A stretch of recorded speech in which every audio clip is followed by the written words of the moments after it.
messenger steps out of nowhere, talks like God, eats your sacrifice, sets bushes on fire, and leaves you standing there with your pulse in your throat. Not inspired, not uplifted, just sweaty, blinking, and fairly sure you may have looked at the divine face and somehow not dropped dead on the spot. That is the kind of evening ancient Israel could hand you with absolutely no warning. Hey guys, tonight we begin with the angel of the Lord.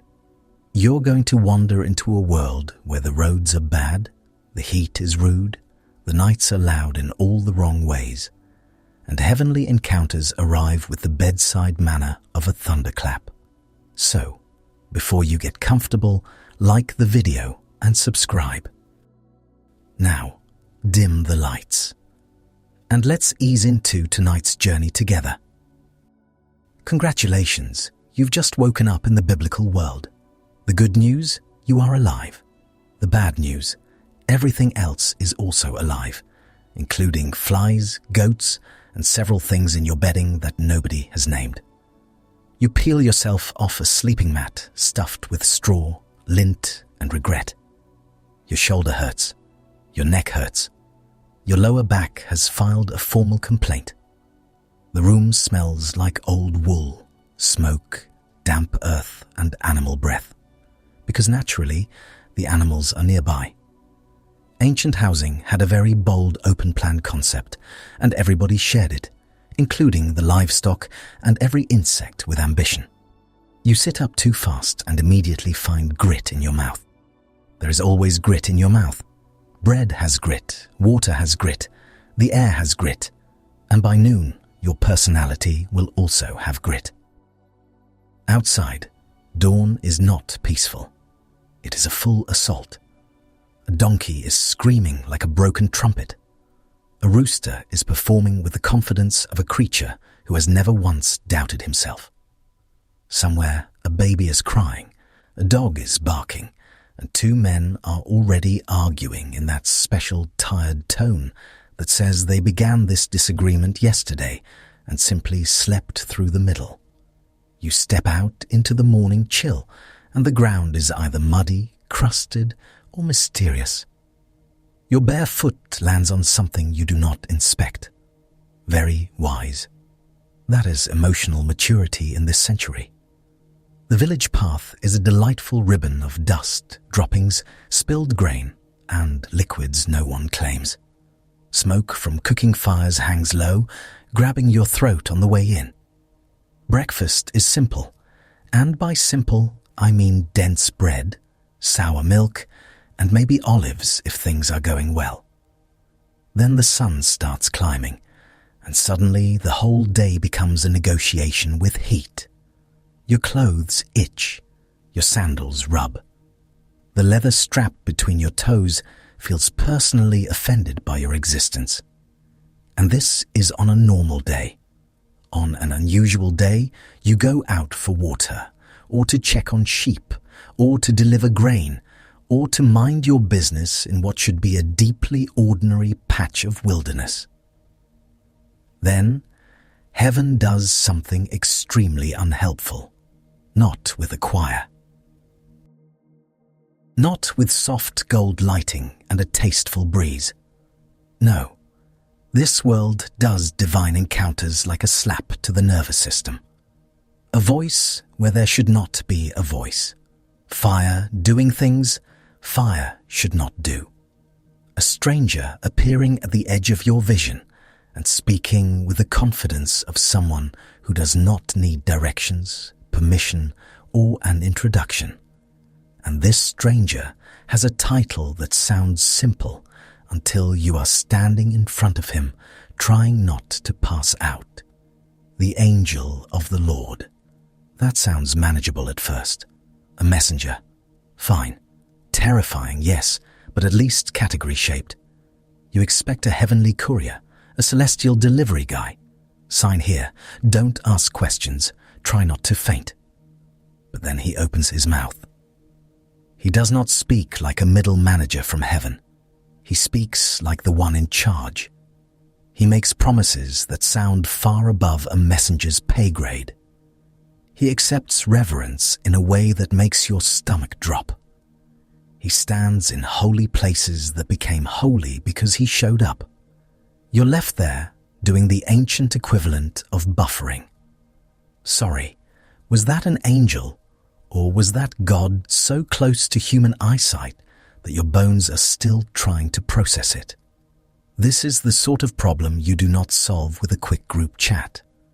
There is no panel discussion. There is just you, a rock, maybe a well, maybe a road, maybe a bush that has become everybody's problem, and the strong suspicion that your life has divided into before and after.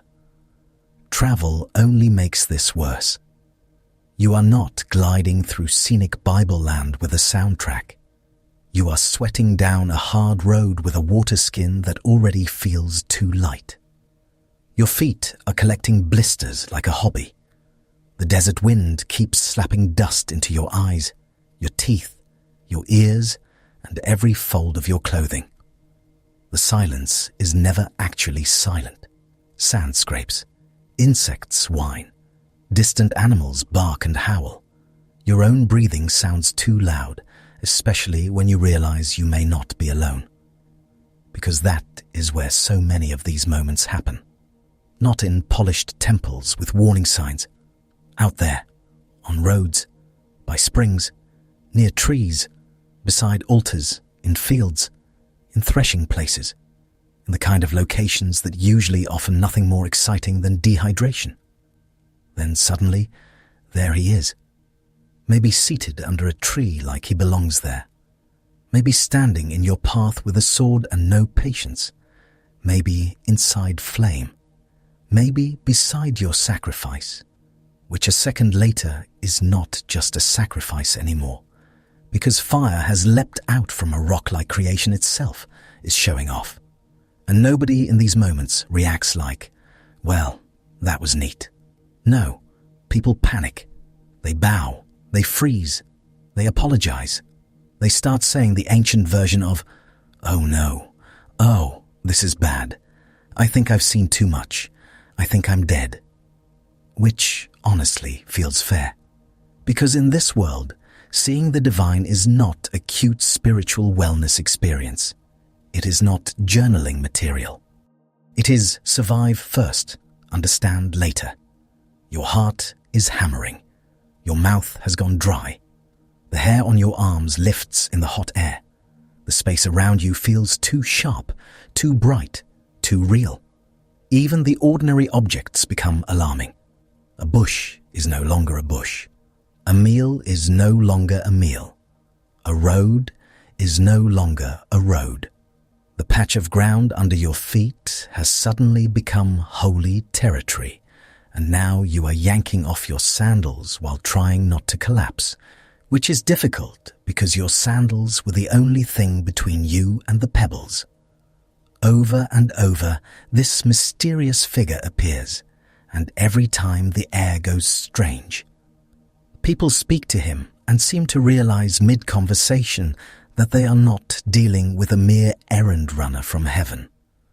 This is something closer, stranger, more dangerous in the way sunlight is dangerous when you stop treating it like decoration. So tonight, you are going to walk those roads. You are going to feel the heat pressing on your head like a heavy hand. You are going to stand beside wells and altars and wilderness shrubs, trying to understand how a messenger can sound like God, act like God, and leave people convinced they barely survived the meeting. And by the end of it, you may feel exactly like they did, astonished, unsettled, and very grateful to still be standing there in one piece. The road does not get safer from here. In fact, now the fire starts talking, not literal fire yet. First, you get heat of the more ordinary, miserable kind. Desert heat, the sort that crawls up your nose, dries your tongue, and makes every bad decision feel even worse. You are on the road with Hagar now, and this is not a dramatic, triumphant departure. Nobody is playing music. Nobody is tossing flower petals. This is a very ugly exit from a household that has been simmering with tension for years and has finally boiled over, all over the floor. Your mouth is dry already. Sand works its way into your sandals, between your toes, under the straps, in that hateful, precise way that makes you aware of every single step. The sun presses down on your head like a landlord demanding rent. Wind keeps kicking grit against your shins. Your clothes cling where sweat gathers, then stiffen as it dries, which is somehow both wet and scratchy, an impressive achievement in discomfort. And Hagar is pregnant. That detail matters because everything is worse when you're pregnant and walking through a wilderness with no clear destination, no good map, and no guarantee anyone wants you when you arrive. Your back aches.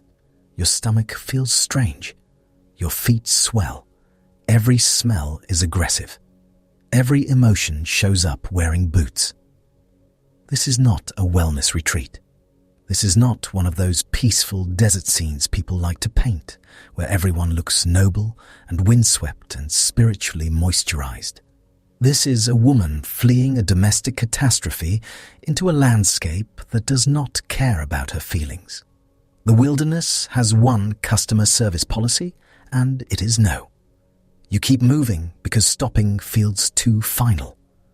Behind you is Abram's household, with all its wealth, animals, tents, servants, and tense little silences.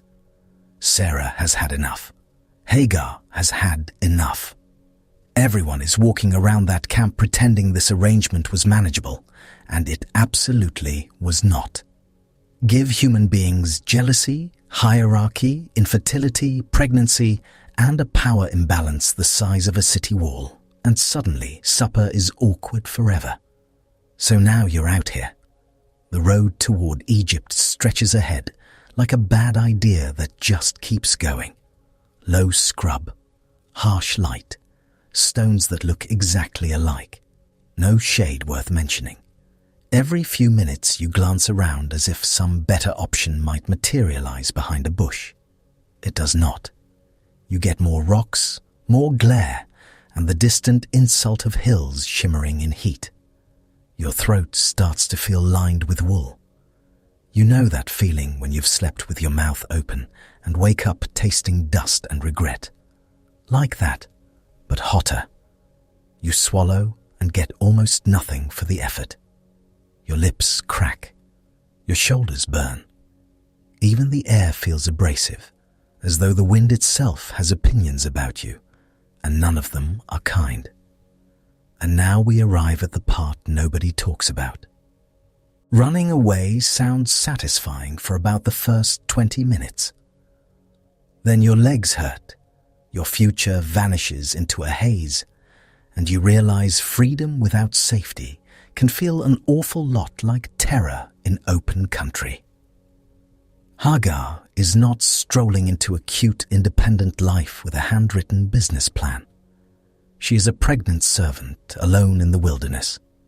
That is a dangerous sentence. You reach a spring eventually, and it is less picturesque oasis and more life-saving puddle with delusions of grandeur. Still, after that road, it looks glorious. Water in the desert does not need to be elegant. It just needs to exist. You crouch near it with Hagar, and the relief is immediate. The sound of water is tiny but outrageous, a thin trickle over stone that somehow feels louder than the whole wilderness. The air is still hot, but the spring cuts through it with a cool, damp smell of wet earth, mineral tang, and scrub roots. Mud clings around the edges. There are insects doing little circles over the surface, like they own the place. Frankly, for the desert, this is luxury. Hagar stops, not in the graceful way people stop in paintings. more in the way a person stops when her body has filed an official complaint. Knees weak, head swimming, dust on her hem, hair stuck to her temples. You can feel the kind of exhaustion that settles into your bones and makes even thinking seem expensive.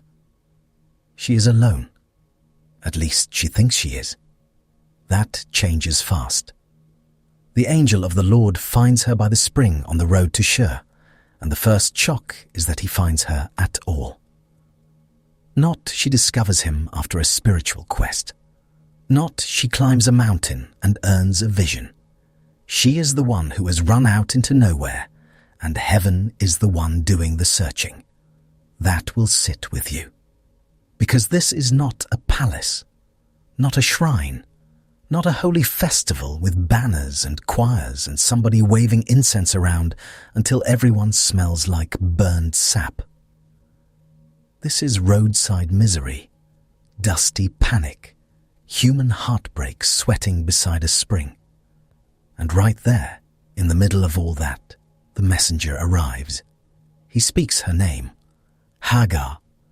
There is something unnerving about being named when you were sure nobody could see you. It lands differently out here.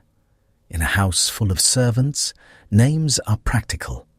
In the wilderness, your name sounds like rescue and exposure at the same time. Then comes the question, where have you come from and where are you going? And you can almost laugh, except nobody here is in the mood. Where has she come from? Trouble, humiliation, a camp where every glance had turned sharp. Where is she going? She doesn't really know. Away, forward, somewhere that is not there.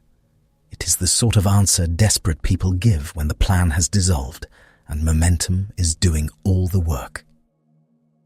She answers the first part. I'm fleeing from my mistress Sarah, not I'm taking some restorative personal space. Not, I'm exploring a new chapter. She is fleeing. This is raw. This is ugly. You can hear the breathlessness still in it. And the angel answers with something so difficult, it almost feels cruel. Go back. Go back to your mistress. Return. Submit. Walk back into the household that drove you here in the first place. Put your sore feet back on that road, turn around, and re-enter the camp where the tension will still be waiting like smoke in fabric. You want to object immediately. You want to say absolutely not. Have you seen this situation? Did nobody run this through a celestial review board? Is there not another option that involves less emotional whiplash? Hagar has found water in the middle of nowhere, and now the word she gets is not escape, but return. That is the hard edge of the scene. The wilderness encounter is real comfort, but it is not easy comfort. No one hands her a new life in a neat little basket. No miracle tent pops up complete with shade security and a non-judgmental midwife. She is seen, yes. She is promised something immense, yes. But first, she is sent back into a life that remains deeply uncomfortable. Then the angel says something no ordinary messenger should be tossing around casually. I will surely multiply your offspring so much that they cannot be counted. You stop there. Because that is not just relaying a note. That is not, I have a message from management. That is management talking. That is the kind of promise usually made by the one who creates nations, not by a courier standing politely off to the side with a scroll tube. And he keeps going. You are pregnant. You will bear a son. You will call his name Ishmael because the Lord has heard your affliction. Even the name comes loaded. Ishmael, God hears. Every time she says that child's name later, she will be saying the memory of this moment. Not just a boy, a testimony with legs. You hear that beside a desert spring. Your face is still streaked with dust. Your body still hurts. Your future is still a mess. But now someone from beyond the horizon of ordinary life is telling you your suffering has been heard. Not noticed in a vague, bureaucratic sense. Heard. As if your misery was not background noise. As if your crying in the wilderness did not vanish into hot air that would undo you a little. And then comes the description of the Son himself. And it is not exactly the sort of baby announcement people embroider on nursery walls. He will be wild, untamed, a man with his hand against everyone and everyone's hand against him, living in tension with his brothers.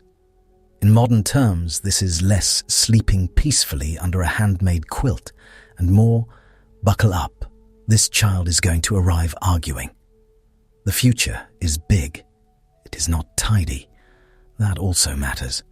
The promise is real, but it is not sentimental. Nobody is pretending all roads ahead are lined with figs and soft music. Ishmael will live. He will become many. But his life and the lives that come from him will not be simple. The blessing does not come gift-wrapped in ease. By now, the spring feels different. A moment ago, it was just water. Muddy, glorious, bug-infested water. Now it has become one of those places people remember forever because heaven brushed it without warning. The same flies buzz. The same little trickle runs over rock.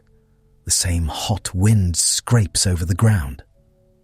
But the air feels charged, as if the whole landscape has just overheard something too large for it. And Hagar responds in a way that makes everyone slow down. She names God, not just the place, not just the event. She gives a name to the one who spoke to her. You are the God who sees me. That lands with force, because Hagar is not the obvious person anyone expects to say that first. She is not the family matriarch, not the covenant-bearing patriarch, not the official important person with the herd accounts and the respectable beard. She is the Egyptian servant who ran into the desert, half in fear, half in desperation. And she is the one who says, I have seen the one who sees me. That is astonishing. You can feel the wonder in it, mixed with the fear. Because being seen by God is not the cozy experience later paintings make it. This is not warm backlighting and violin music. This is the stunned realization that the Lord's gaze found you in the middle of your worst day and did not pass over you. She survives it. That is part of the amazement. Have I really seen the one who sees me and lived? You can hear the incredulous edge in that, like somebody crawling out of a storm cellar after the tornado missed by inches. You keep touching your arms just to confirm you're still attached to them. The place gets a name too, because of course it does. People in this world name places the way you save phone numbers after bizarre incidents. Not unknown caller, more like guy who hit my donkey near the wall, or well where heaven found me while I was falling apart. You tie memory to geography because geography is stubborn. Wells stay put. Roads remain. Future generations can point and say, there, that happened there. So this spring becomes one of those locations, a spot in the wilderness where a desperate pregnant woman was found and addressed and promised descendants. A place where the line between messenger and God gets thin enough to make your scalp prickle. Because the one speaking is called the angel of the Lord, and yet the words coming out carry divine weight like they own the furniture. That is the strangeness humming under the whole scene. He talks like someone with authority over generations not yet born. He speaks of hearing affliction the way only God hears it. He promises multiplication the way only God promises it. And Hagar responds as though she has encountered God himself and somehow not died in the process. You understand why people remembered this. Because the wilderness is exactly where you assume heaven has terrible reception. No temple, no altar, no respectable setting. Just scrub, heat, thirst, and one frightened woman who has every reason to think she has been used up and discarded. Yet the encounter happens there, not after she gets her life sorted, not when she finally reaches safety, but in the middle of her flight. That changes the texture of the whole story. The God pressing near in these ancient scenes is not precious about location. He does not require polished floors and perfect posture. He meets a fugitive servant by a spring, beside a road leading into more uncertainty. The backdrop is dust and tension and sweat. The holiness arrives anyway. But the morning isn't over yet. Your stomach growls, not because anyone is serving breakfast, more because stress and exhaustion make the body act absurdly. Hagar has drunk. Maybe she has eaten the sort of travel food everyone pretends is fine and nobody truly enjoys. Hard bread, dried scraps, something salty enough to mummify a fish. She sits there with this impossible promise settling over her and still has to deal with the fact that human bodies remain deeply inconvenient. Eventually, she has to stand. This may be the most painful part, not the vision itself, not even the command, the standing up afterward, the turning around, the first step back toward the life she tried to escape. Revelation is dramatic. Obedience is often just putting one foot in front of the other with blistered heels. So Hagar rises. She adjusts her clothing, wipes dust from her face, or maybe just smears it around, looks once more at the spring. At the road ahead, she won't take.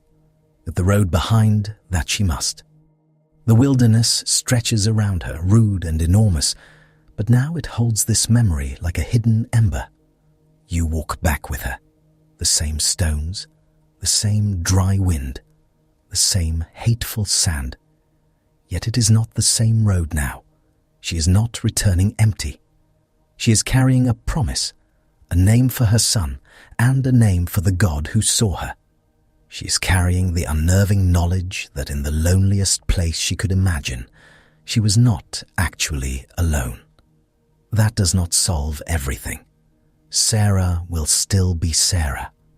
Abram will still be Abram, trying to manage household chaos with the vague unease of a man who knows everyone is angry and would rather discuss livestock. Tension will not vanish in a puff of spiritual smoke. Real life remains real life, stubborn as ever. But Hagar goes back seen. And in this world, that is no small thing. You can almost feel the household react when she returns. Eyes lift, conversations pause. Somebody pretends not to stare and fails instantly. Dusty runaway servant, now back again, still pregnant, carrying herself with the strange steadiness of a person who has met something she cannot quite explain. That changes a room. Maybe she says little at first. Maybe she holds the story close because some encounters are too strange to dump into casual conversation while somebody is sorting lentils nearby. Or maybe she says exactly what happened and watches the words hit the tent walls and hang there. Either way, Ishmael will be born, and his very name will keep the memory breathing in the camp. God hears. Every shout, every whisper, every labor cry, every time Hagar calls the boy in from the edge of camp or checks on him while he sleeps, or scolds him for doing whatever small feral boys do around goats and cooking fires. Each time, the wilderness returns, the spring returns, the voice returns, and the question remains there in the heat. Who was speaking to her? The angel of the Lord found her. yet the promise sounded like God's own mouth. The messenger addressed her, and Hagar answered as though she had looked into divine presence and somehow walked away breathing. Distinct and yet not distant. Sent and yet carrying authority that is far too large for a mere errand runner. That is why this encounter stays under your skin. Because it begins in pure human misery, household disaster, flight, heat, thirst, fear. And then, without warning, the wilderness opens, and the God who sees turns up in the form of this mysterious messenger. No trumpet parade, no marble stage, just a spring by the road, and a woman who thought nobody was looking. He was looking, and the road behind her, miserable as it was, did not get the last word. The child would live. The descendants would come. The God who sees had spoken in the wasteland, and the memory of that meeting would cling to the place long after the footprints blew away. The spring remained. The road remained. The name remained.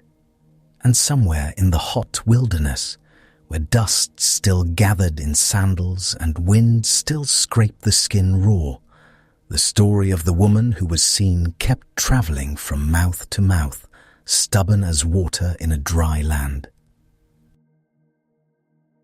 You would think one burning shrub would be enough divine weirdness for a lifetime. Unfortunately, the wilderness has barely started showing off. The sun is already up, and your neck already regrets it. Midian does not do softness. It does heat, glare, sharp rocks, and the sort of wind that feels personally offended by exposed skin. You squint across a landscape made mostly of beige decisions. Beige hills, beige dust, beige sheep, beige goats. Even the sky looks like it has given up on variety. And this is your job now. Not prince, not rescuer, not revolutionary. Shepherd. Which sounds peaceful until you spend 10 years doing it, and then another 10, and then another. You walk, you wait, you chase animals with the strategic brilliance of wet bread. You stare at the backsides of sheep who have never once thanked you for your service. These creatures are astonishingly committed to bad choices. A patch of safe ground sits to the left. Cool shade sits to the right. Water is not far off. Naturally, 3 sheep head straight for the thorns. One tries to eat a rock, and another wanders toward a drop-off, like it has always wanted to become a cautionary tale. You wave your staff and shout yourself hoarse. The goat ignores you. Of course it does. A goat's full-time ministry is contempt. This is not the life you pictured back in Egypt. Back then, the palace had walls thick enough to hold out heat, servants carrying water, and floors that did not stab your feet through your sandals. There were perfumes, oils, polished stone, and enough linen to make a grown man weak with gratitude. Now your clothes smell like lanolin, smoke, and sun-baked armpit. Your hands are rough. Your beard catches crumbs. Your knees make small comments every time you crouch. 40 changes a man. So does exile. By now, the drama has worn off. Nobody is hunting you every second. Nobody is talking about that Egyptian you killed. Nobody in Midian wakes up gasping, wondering whether you are secretly royal. Mostly, they wake up wondering whether you remembered to keep the lambs from falling into some crack in the wilderness overnight. Heroic stuff. Morning starts before you're ready. It always does. The animals begin rustling in the dim light, hooves scraping, jaws grinding, little nasal snorts puffing into the chill air. The smell hits first. Wool grease, dung, sour milk, old leather, and dust thick enough to season your teeth. Breakfast is whatever bread survived yesterday without becoming a weapon. You chew. It resists. Then you head out again with staff in hand, the whole flock spreading around you in loose, irritating waves. Bells clink, flies gather, sand gets into your sandals, between your toes, into folds of cloth you did not know existed. By midday, your tongue feels like old rope. By afternoon, your shoulders ache from being alive.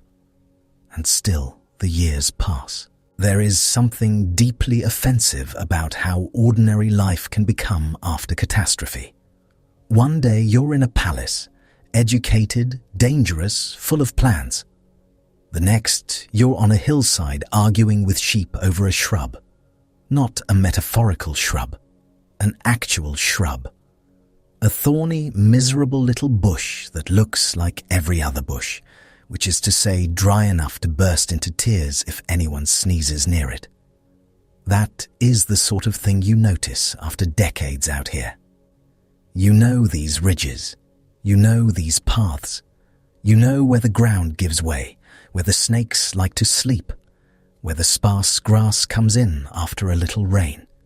You know the sounds too. Wind over stone, hooves sliding on gravel, insects buzzing with a level of confidence they have not earned. The occasional cry of a bird overhead, like the sky itself is mocking your career path. So when something looks wrong, you notice. Not instantly. At first, it is just a flicker somewhere ahead, off near the mountain, a pulse of color against all this dust and glare. Fire is not unusual in a dry land. Something catches. A bush burns. Everybody shrugs. The wilderness is held together by dryness and poor luck. But this keeps burning. You stop and narrow your eyes. The flock pushes around your knees in that rude, oblivious way sheep have, but you barely feel it. The fire is bright now, orange and gold among the branches. It licks upward, it crackles, it throws light against the rock. And yet the bush itself is not collapsing. That gets your attention. A dry bush should go up like kindling and regret. It should hiss, blacken, curl in on itself, and become a sad little skeleton of twigs within minutes. This one does not. The flames are all over it. The branches are still there. No smoke swallowing it. No crackling ruin. Just blaze without consumption, which sounds profound until you are standing there sweating at it and thinking, no, seriously, what is this? You leave the flock as best you can. That is already a gamble. Sheep see your distraction and immediately treat it like a management failure. Two drift left. One starts nosing at a thorn bush.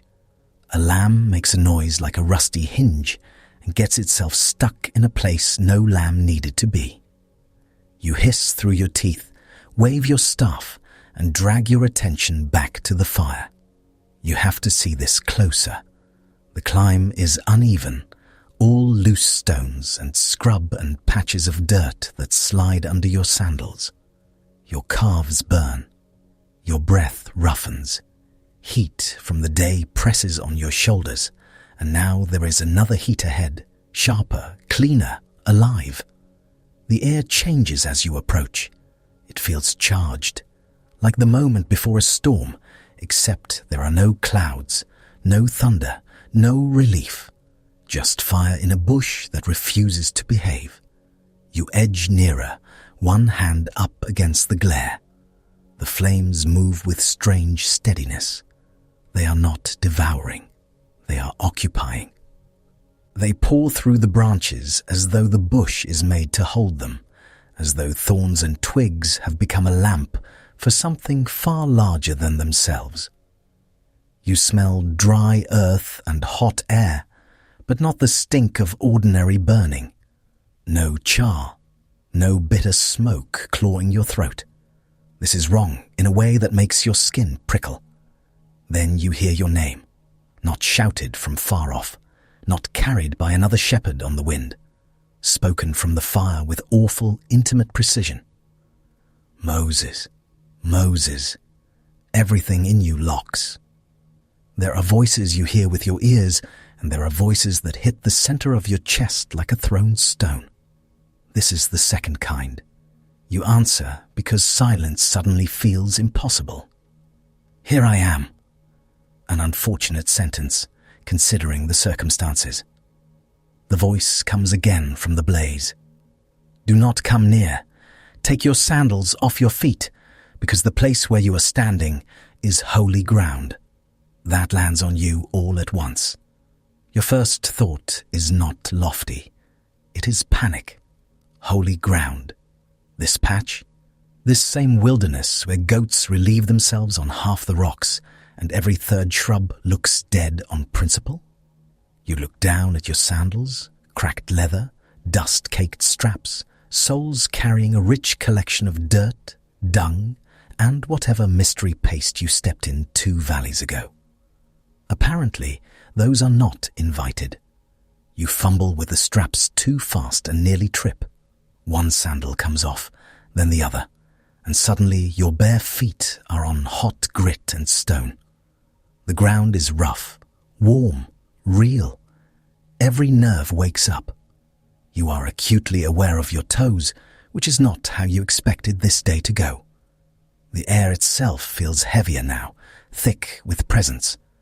Not just power, presence. The kind that makes your spine straighten without asking permission.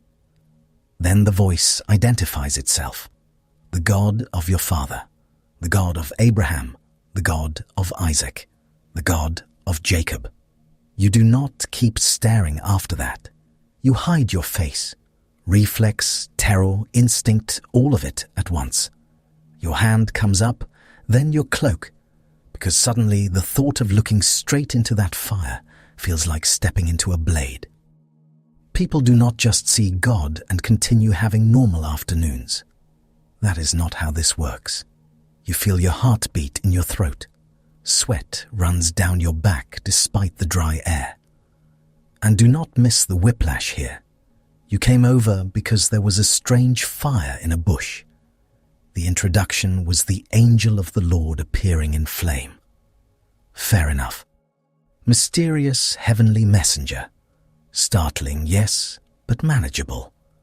Then the voice from inside the fire starts talking like God himself, naming patriarchs, claiming holiness, and turning the hillside into a place where your filthy shepherd sandals suddenly count as a problem.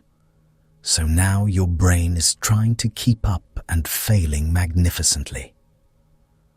The fire goes on speaking. It has seen the misery of your people in Egypt, seen it, heard their crying, knows their sufferings. The words come with weight, not like rumor, not like distant interest, but like someone describing a wound already in hand. You hear about taskmasters, oppression, groaning, and all the old pain you have spent years not touching too directly because it hurts too much and solves too little. Egypt is back in the room instantly. You can smell it for a moment. River water, mud brick, sweat baked into work camps, kilns, bitumen, straw. Human bodies packed close under a sun that did not care whether they survived. You remember Hebrew laborers bent double under loads, backs striped, eyes flat with exhaustion. You remember your own anger, hot and useless and bloody. You remember fleeing afterward with your heart trying to kick its way out of your chest. That old life is not finished with you after all. The voice says it is coming down to deliver them. Coming down to bring them out of that land and into a good broad land, a place flowing with milk and honey. Which sounds excellent if sticky. You stand there barefoot beside a burning bush while the impossible voice announces rescue on a national scale. Whole peoples are named, whole territories. History is being rearranged from a shrub. Then comes the part where it becomes your problem. Come, the voice says. I will send you to Pharaoh, that you may bring my people out of Egypt. you actually say no. Not exactly in those words at first, because terror still has you trying for politeness, but the meaning is crystal clear. Who am I that I should go to Pharaoh? Who am I that I should bring the people out? It is a fair question. You are a fugitive shepherd in a remote place, standing barefoot in front of supernatural landscaping. Pharaoh has armies, chariots, officials, buildings so large they feel like a threat. You have a stick, a useful stick perhaps, still a stick. The answer is not a resume boost. The answer is presence. I will be with you. That should be comforting. It is also not very detailed. You are hearing about a confrontation with the most powerful ruler you know, and the plan so far amounts to go back there, say difficult things, and trust that the voice in the fire is not setting you up for the world's least enjoyable reunion. Then you ask the next obvious question. Suppose you go to the Israelites and tell them the God of their fathers has sent you. Suppose they ask his name. Very reasonable. Nobody wants to walk into a suffering nation with vague divine branding. And the answer you get is one of those lines that feels less like information and more like standing too close to the sun. I am who I am. It lands with the strange force of something complete in itself, not borrowed, not explained, not pinned down for your convenience like a market label tied to a basket. The name is not a small thing you can carry around and unfold on demand. It is more like being told the fire burns because it burns, the sea is deep because it is deep, and existence itself belongs to the one speaking. You are barefoot and trying not to pass out. The voice keeps going, giving instructions now. Go to the elders. Tell them what has been seen. Tell them deliverance is coming. Tell them Egypt will not let them go easily, because of course it will not. Nobody gives up free labor and status with cheerful professionalism. There will be wonders. There will be judgment. There will be a whole unraveling of Egypt's smug confidence. You listen with your face hidden and your mind racing.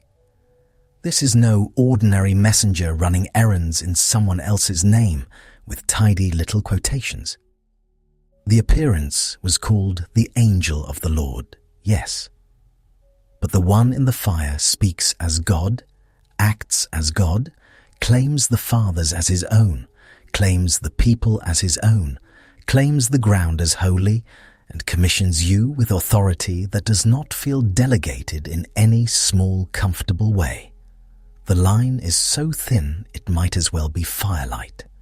And you, tragically, are still trying to get out of it. At first, you object that they will not believe you. Fair point. You have been gone a long time. Also, a bush talked to me is not the strongest opening line in a high-stakes liberation movement. So, the voice gives signs. Throw down your staff. You do. The wood hits the ground and becomes a serpent. You leap back because you are not an idiot. There are moments when courage is admirable and moments when distance is wisdom. A snake in the desert is a medical emergency with scales. The thing writhes on the ground, alive where dead wood used to be. Your pulse spikes so hard you can feel it in your gums. The voice tells you to grab it by the tail, which is exactly the opposite of how anyone wants to interact with a snake. Still, you obey. Your hand closes around it, and in your grip, it hardens back into wood. Staff again. Plain, familiar, harmless looking. You stare at it with deep suspicion now. Fair enough. Next comes your hand. Put it inside your cloak. You do. Pull it out. Diseased, white, stricken. Your stomach drops.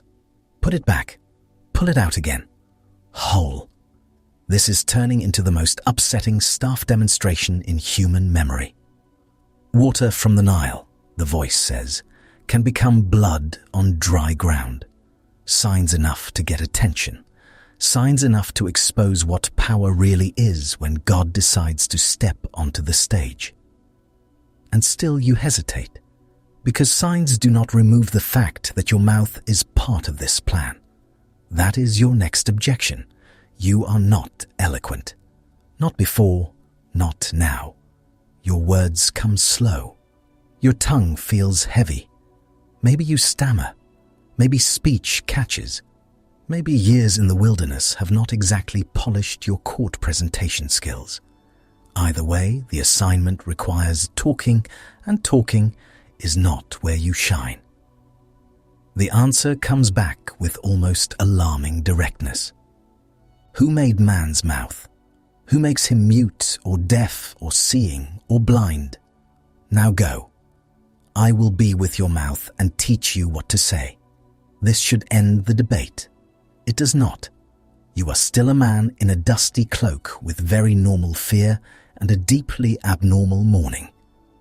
So finally, the truth comes out in the least noble sentence imaginable. Please send somebody else. Not a theological masterpiece. Just raw reluctance. The sort of plea that slips out when every excuse has failed, and all that remains is your honest desire to be excluded from the plan.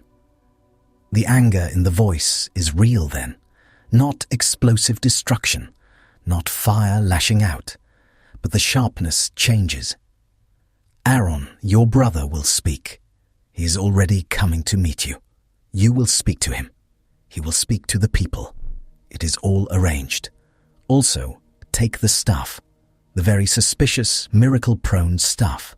You will need it.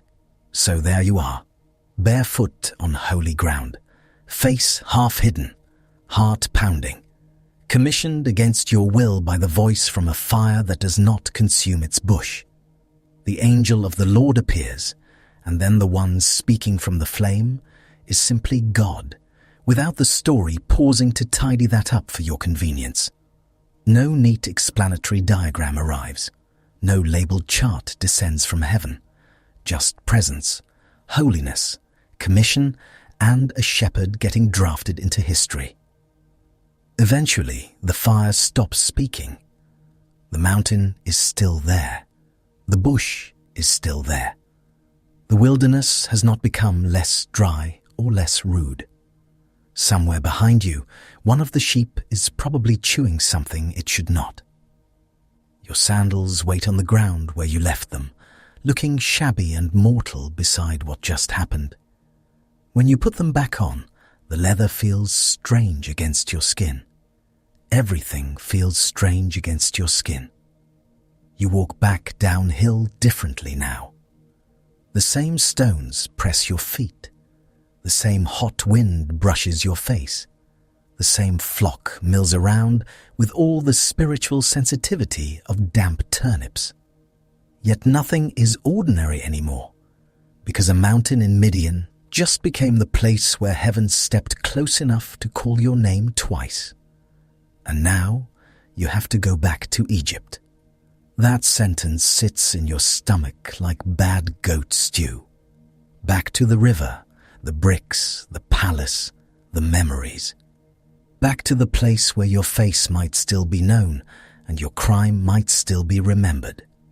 Back to Pharaoh, who does not generally reward unauthorized liberation speeches.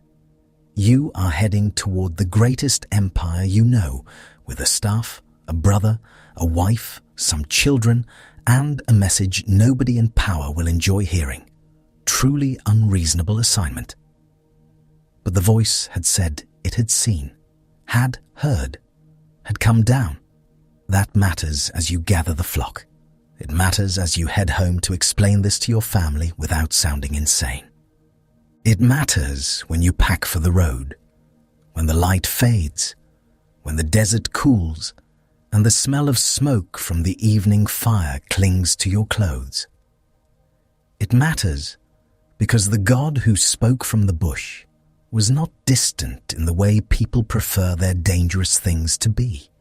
He was near enough to make dirt holy, near enough to speak from fire, near enough that the angel of the Lord is not just a courier dropping off messages, but a blazing, unbearable nearness that still somehow leaves you alive. That is the terror of it, and the mercy, because you did not die on that hillside. You feared you might. Any sane person would. The ground went wholly under your feet. The fire spoke. The name came like thunder compressed into words, yet you were not consumed any more than the bush was. Shaken, commissioned, exposed, yes. Ruined for a normal life, absolutely, but not destroyed. So the years of sheep end. The long, dusty exile that seemed like the final shape of your life turns out to be the waiting room. All those afternoons of heat and boredom and muttered irritation were not the whole story after all.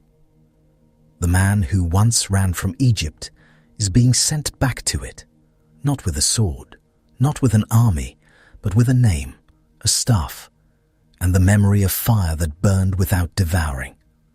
The mountain remains behind you. The path unwinds ahead. And somewhere in the dry air, under the smell of wool and dust and smoke, the words still seem to hang there, bright and terrible, as steady as flame in thorns. The ground where you stood is still there today, barer now, quieter perhaps, but still there. The road is already miserable before anybody starts talking. Dust rises in pale little clouds around the donkey's hooves and sticks to your ankles, your hem, your teeth, your general sense of dignity. The sun is up enough to be rude. Not blazing yet, not full noon cruelty, but hot in that smug early way that promises worse things later. Every jolt of the saddle reminds you this is not a luxury travel package. This is a bony animal with opinions, and you are perched on it like a sack of grain trying to look important. Balaam does look important, or at least he thinks he does, which in ancient travel counts for a lot. He is the kind of man other people send for, the kind kings pay. There are messengers, fees, flattery, the whole flattering little parade. Someone important wants him to come curse a nation, which is the ancient Near Eastern version of being hired as a very specialized consultant, except the consultant rides a donkey and may get killed by an angel before lunch. That part is not in the brochure. You're moving through Moab's rough country now, where the roads are more suggestion than engineering. Stones jut out like they personally resent carts. Thorn bushes grab at your robes. Flies orbit the donkey's ears with the persistence of tiny winged tax collectors. The animal twitches, snorts, and keeps walking, because nobody in this world asks a donkey whether it's having a nice day. Balaam has already had one of those deeply inconvenient encounters with God. He was told what to do. He was told what not to do. Clear enough, you'd think. But now, there he is on the road anyway, headed off with the officials of Moab, because apparently human beings can hear a command from heaven and still spend the next morning packing snacks, like maybe loopholes will appear if they travel confidently enough. You know this kind of confidence. It is the confidence of a man certain he is the smartest creature in the convoy. He's got his staff. He's got his reputation. He's got his destination. He is swaying along atop one small donkey as if the universe itself has filed the proper paperwork. Meanwhile, the donkey is the only one paying attention. And now we arrive at the part nobody talks about. Ahead on the road, where the path narrows and the heat shimmers just enough to make everything look uncertain, someone is standing there. Not a traveler, not a farmer, not a shepherd with a lunch bag and a complaint. This figure is planted in the way, solid and terrible, with a drawn sword in hand. No warning horn, no dramatic drum roll, just a heavenly roadblock. The angel of the Lord stands there like an armed checkpoint no one can bribe and no one can charm. The sword catches the light. That it's almost worse than if it glowed. A normal-looking blade in a supernatural hand has a way of making your stomach drop. It says, "This is not pageantry. This is enforcement." Balaam sees nothing. The donkey sees everything. So the animal does what any sensible creature would do when confronted by a divine being with a sword. It leaves the road immediately. No consultation, no committee meeting. 1 second you're plodding along in dust. The next, the donkey veers into the field with the urgent sideways determination of a creature trying not to die. Balaam is furious. Of course he is. He pitches sideways, grabs for balance, nearly loses his seat, and suddenly his dignified prophetic journey has become a rodeo performed by one irritated man in front of foreign officials. Dust gets in his mouth. His leg bangs against the donkey's side. His pride takes a direct hit, which for some men is treated as a medical emergency. So he beats the donkey. Not once in some grand cinematic rage. More like the sharp, ugly smack of a man convinced his transportation has become personally disrespectful.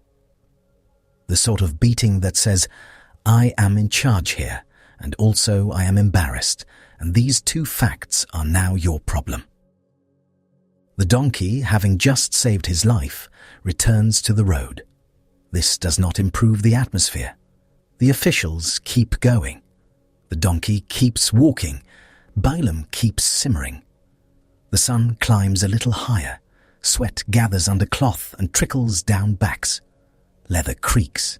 Dust sticks to damp skin. Somewhere nearby, a bird makes a shrill, annoying noise like a rusty hinge being tortured. And there he is again.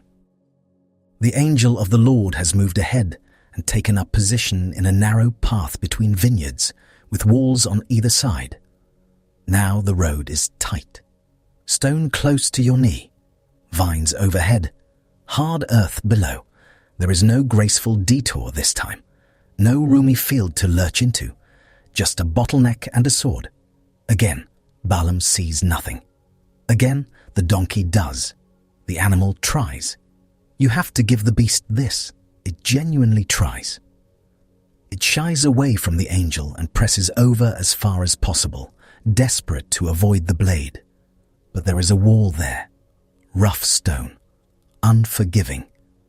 Ancient farm wall construction, which is to say loose rock piled high by people who had no time for your comfort and less for your toes. Balaam's foot gets crushed against it.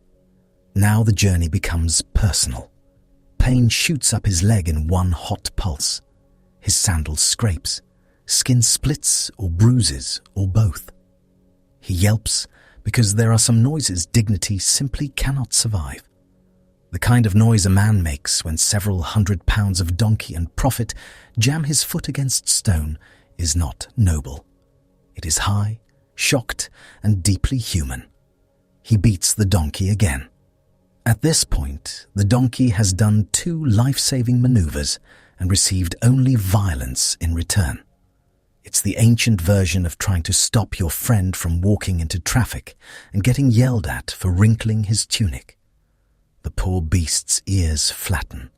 Its sides heave. Dust clings to its hide in streaks of sweat. And the road gets worse. The angel of the Lord goes ahead one more time and stands in a place so narrow there is no room to turn right or left. None. Not a field, not a wall gap, not even one sad little patch of thorns. Just path, sword, angel, done. You can feel the tension before anything happens. The donkey feels it first. The animal stops, dead still, every muscle tight. This is not stubbornness anymore. This is prey animal panic. This is a creature sensing death in front of it and making the only available choice. It lies down. Not delicately, not with grace. It just folds up underneath Balaam in total refusal. Legs tucked, body down, journey over, corporate statement issued, and Balaam loses his mind. Now he is not a famous seer on an important mission. He is a dusty man sitting half sideways on a collapsed donkey in the middle of the road while foreign princes watch. The humiliation is complete. His foot hurts. His temper is cooked through. His authority is leaking away by the second, so he beats the donkey with his staff. And then the road gets truly absurd. Because the donkey starts talking, not in a spooky ghost voice from the clouds, not in some abstract inner impression. The donkey opens its mouth and addresses Balaam like a fed-up co-worker in a break room after months of bad management. What have I done to you? You can almost feel the silence that follows. The officials hear it. Balaam hears it. The donkey hears itself, which honestly must be a strange day even for the donkey. Flies still buzz. Heat still presses down. Dust still hangs in the air. And in the middle of all of it, a beast of burden begins lodging a formal complaint. What have I done to you, that you have struck me these 3 times? It is one of the funniest and most alarming scenes on the whole road, because Balaam does not react the way you would expect. He does not fall off. He does not scream.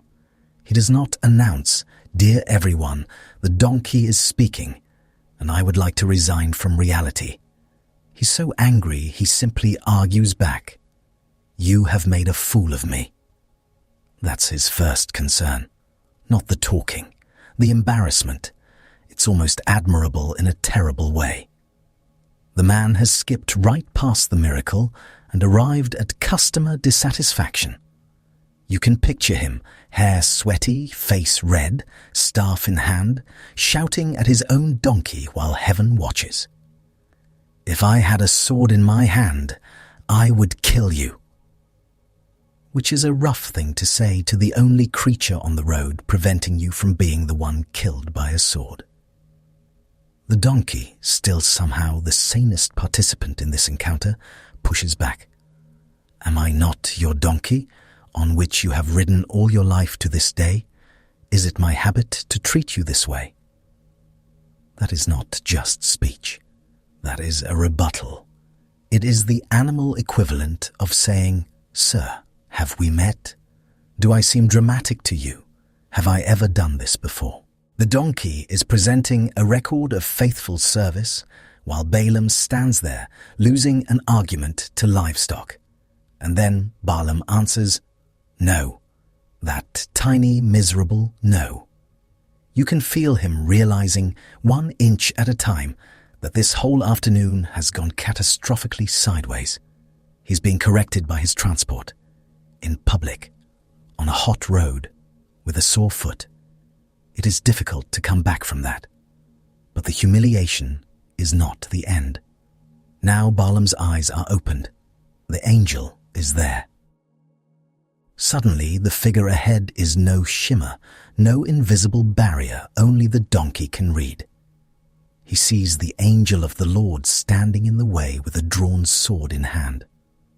The road that seemed clear is not clear at all. It has been occupied the whole time by a messenger of God armed for judgment. Balaam slides off and drops face down. That is the correct response, and he finally gets there, though not before being outperformed by a donkey in both perception and obedience. His forehead hits dust. Grit gets in his beard, his nose, his lips. The smell of dirt rises hot and dry around him. His heart is probably trying to leave his body through whatever exit appears first. And the angel speaks, not gently, not with soft focus wilderness comfort. This is not Hagar at the spring. This is not remove your sandals, holy ground. This is a roadside stop where the officer has approached your window and is not smiling. Why have you struck your donkey these 3 times? Again with the donkey side of things, because heaven apparently noticed. Behold, I have come out to oppose you, because your way is perverse before me. That lands hard. The sword is still there. The angel is still standing in the path. Balaam is still in the dust.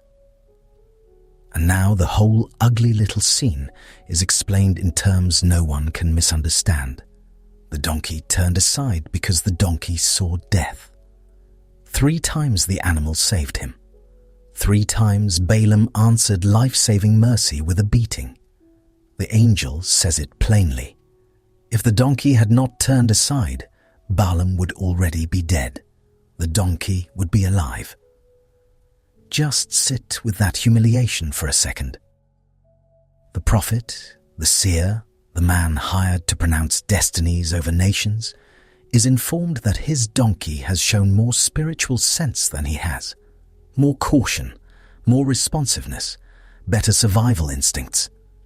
The beast recognized the danger. The professional holy man barreled onward, confident and blind. It's funny until it isn't, because once the laughter fades, the sword remains. Balaam is on the ground because he was 1 step from being cut down on his own journey. All his reputation, all his paid expertise, all his self-importance could not help him see what a donkey saw immediately. Heaven was not impressed. Balaam says he has sinned. He offers to go back.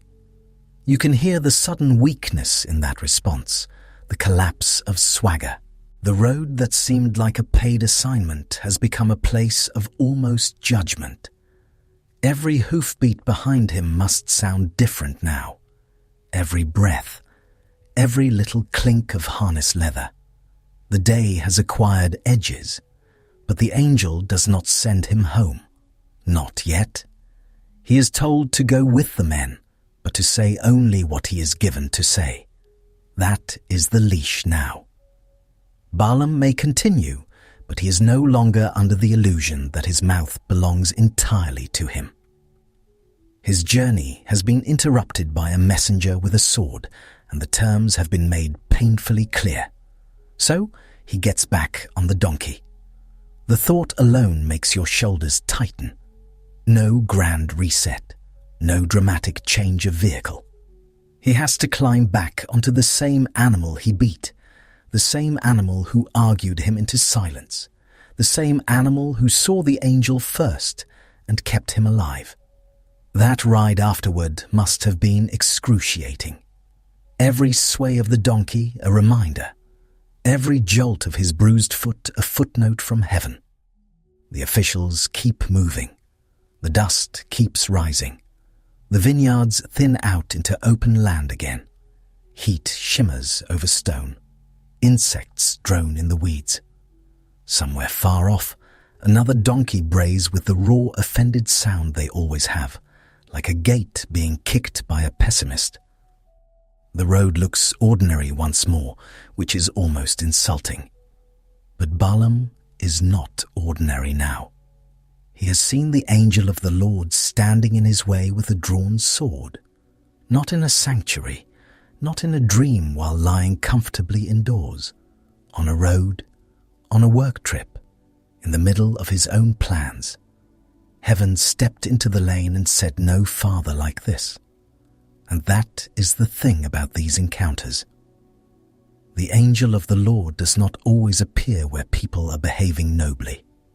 Sometimes he finds runaways by springs. Sometimes he burns in bushes for exhausted shepherds. And sometimes he blocks a fool on a donkey because the fool is charging forward under the impression that being important means being safe. It does not. The path narrows. The sword appears. Even the donkey knows to stop.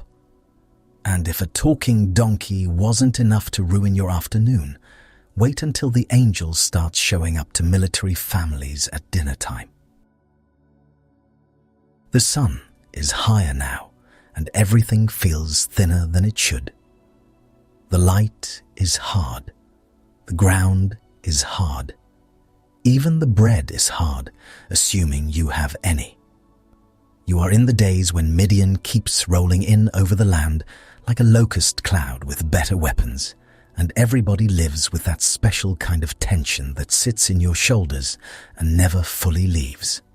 Harvest comes, and so do raiders. You plant. They steal. You raise grain. They eat it. It is the ancient Near Eastern version of working all week and watching your paycheck get snatched by men on camels.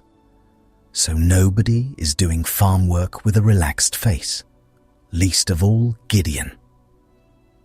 You find him not out in the open where a sane farmer would thresh wheat, but tucked away in a winepress, trying to process grain in a place meant for grapes.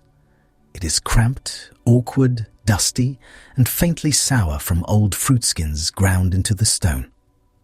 The air smells like chaff, warm rock, old juice, and nervous sweat.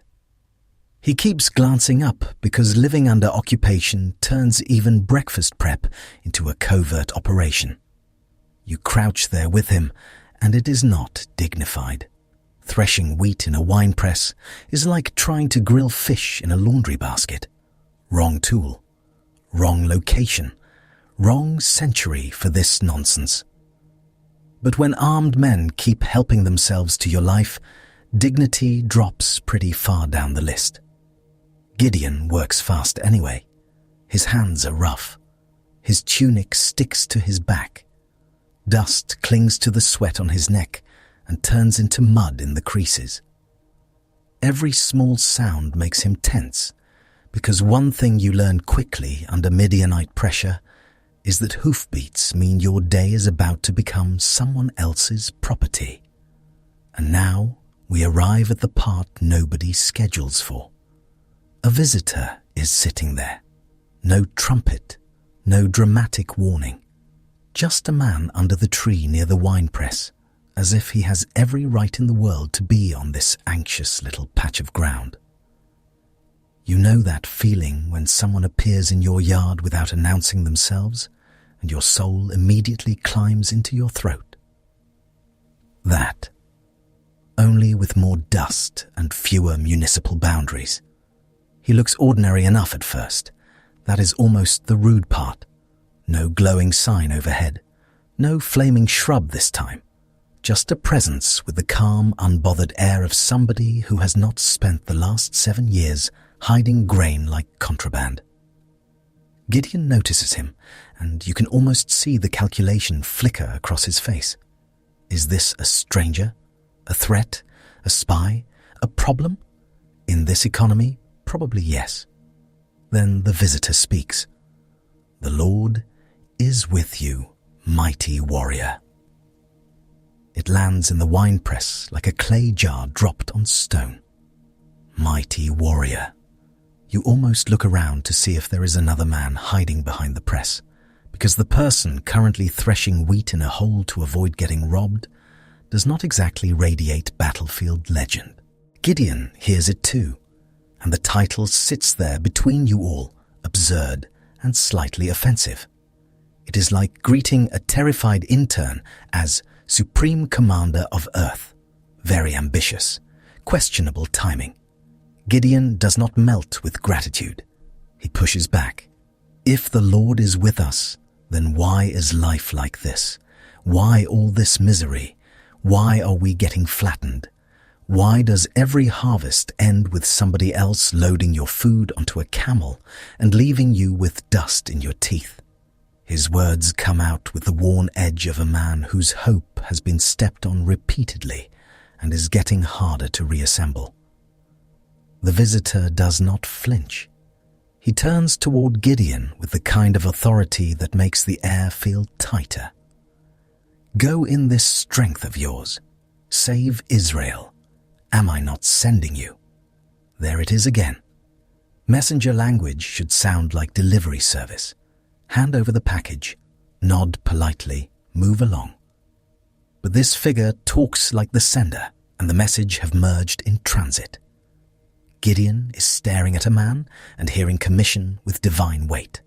Not advice, not encouragement, assignment. Gideon, to his credit, responds like a person with eyes. How exactly is he supposed to do this? His clan is weak. He is not the family superstar. He is not the obvious choice. He is the least likely hero in a hole that smells like bruised grapes and desperation. This is not false modesty. It is simple observation. The answer comes clean and terrifying. I will be with you. Not, you'll manage. Not, do your best. Not, circle back after quarter 3. Presence. That is the whole promise. The kind that either changes everything or means absolutely nothing. And in these encounters, it never means nothing. Gideon still wants proof. Very relatable. You do not get recruited in a wine press by a stranger calling you mighty warrior without wanting some kind of verification process. A sign would be nice. A credential, a reference, maybe a small heavenly seal stamped somewhere. Gideon asks the visitor not to leave while he prepares an offering, and somehow the visitor agrees. So now household panic begins. Gideon runs to put together a meal, and you are there for the whole messy operation. Flour dust in the air, hands slapping dough, meat being prepared in a hurry, broth steaming, fire smoke catching in your throat. The place smells suddenly alive with cooking. Roasted kid, warm bread, wet flour, hot stone, and that constant background note of agrarian existence. Goat. Nothing in this world happens without Goat.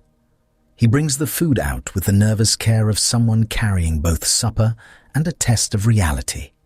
Meat in a basket, broth in a pot, cakes laid out.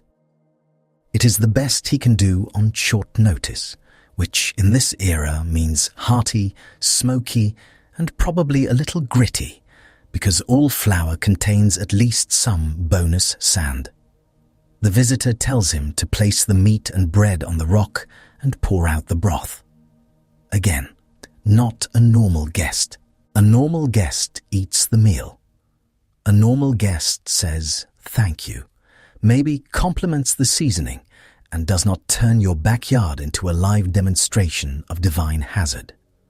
But Gideon obeys. Bread on the stone, meat on the stone. Broth poured out until everything is soaked and shining on the rough surface. The visitor stretches out the staff in his hand, just touches the offering. Fire leaps from the rock, not from a prepared hearth, not from tinder, from the rock. 1 second, you are staring at damp meat and soaked cakes. The next, you are hit with heat and light, and that violent whoosh that makes your whole body jerk before your mind catches up. Flames race over the offering. Bread gone, meat gone, broth gone in steam and hiss. The smell surges up all at once. Charred flesh, scorched grain, mineral heat, and the sharp, dry bite of stone suddenly turned into an altar. Then the visitor is gone. Just gone. No sandals scraping away. No dramatic exit speech. One moment he is there beside the smoking rock, and the next the place is empty except for Gideon, the scorched air, and your heart trying to escape through your ribs. The tree still stands. The winepress still stinks faintly of old grapes. But the ordinary world has been split open and then stitched back together badly. Gideon realizes who has been speaking to him. This does not calm him down. He does what people keep doing in these encounters. He assumes death is now on the schedule. He has seen the angel of the Lord face to face, which in biblical terms is less, what a lovely spiritual moment, and more, I have accidentally wandered into the blast radius of holiness. He is not imagining a nice anecdote for future dinner conversation. He thinks he is finished. You can feel it in the body, that hollow drop in the stomach. hands gone cold and weak, mouth dry as old bread, the sudden awareness of your own skin, your own pulse, your own alarming fragility. Humans in these stories keep having the same reaction because seeing heaven up close does not make you feel impressive. It makes you feel like a moth standing too near a kiln.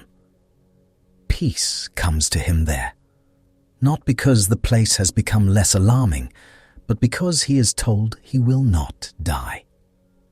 The sentence lands over the smoking stone like cool water over fever. You can almost hear the shaky exhale.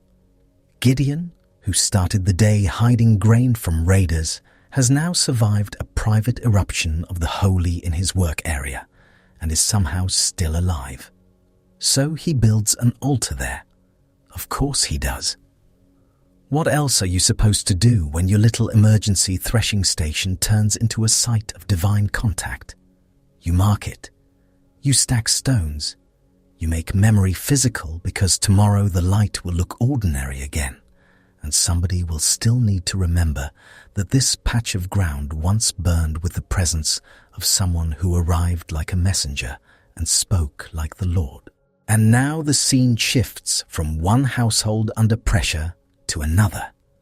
Different family, different problem, same sudden invasion of the impossible. Manoah's house is the sort of place where daily life is stitched together from repetitive practical things.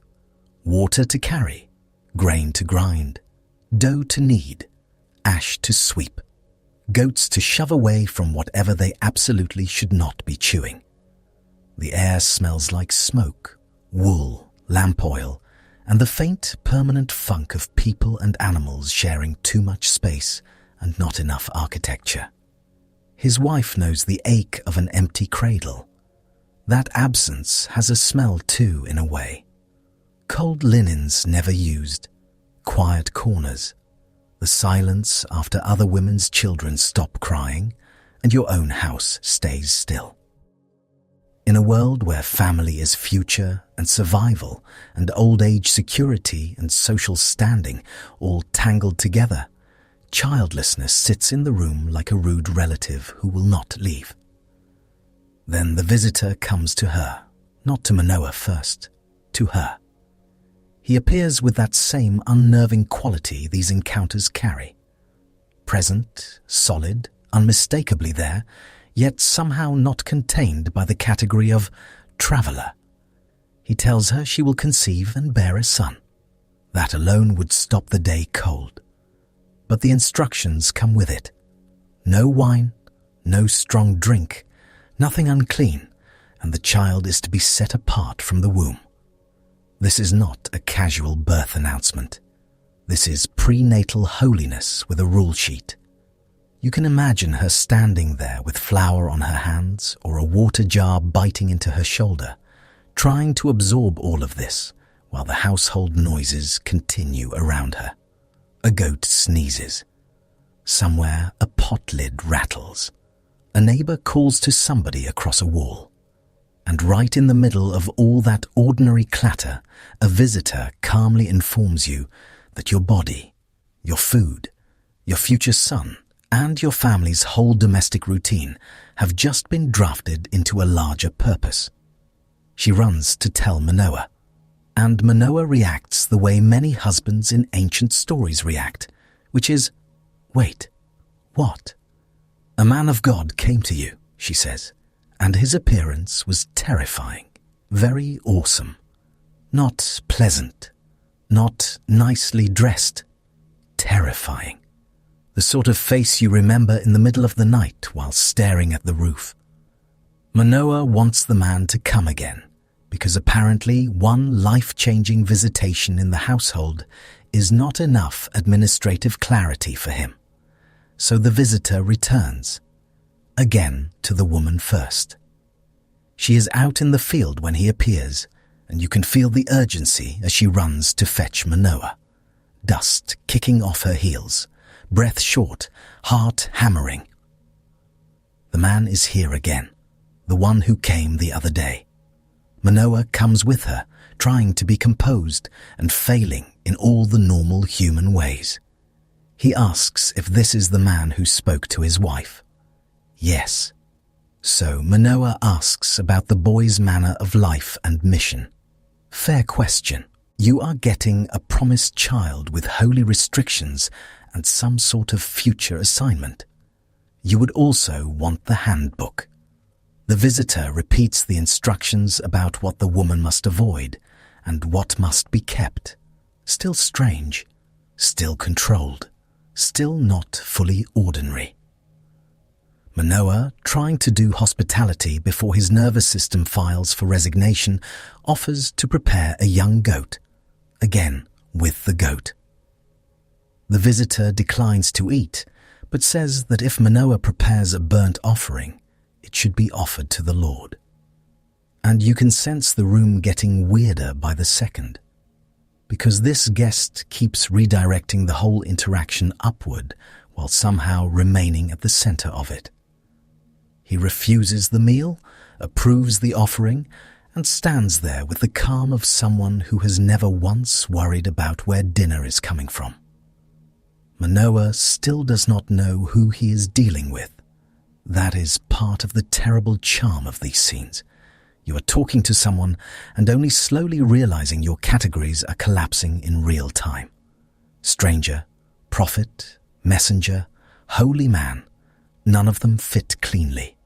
The edges keep glowing. Manoah asks his name. Reasonable.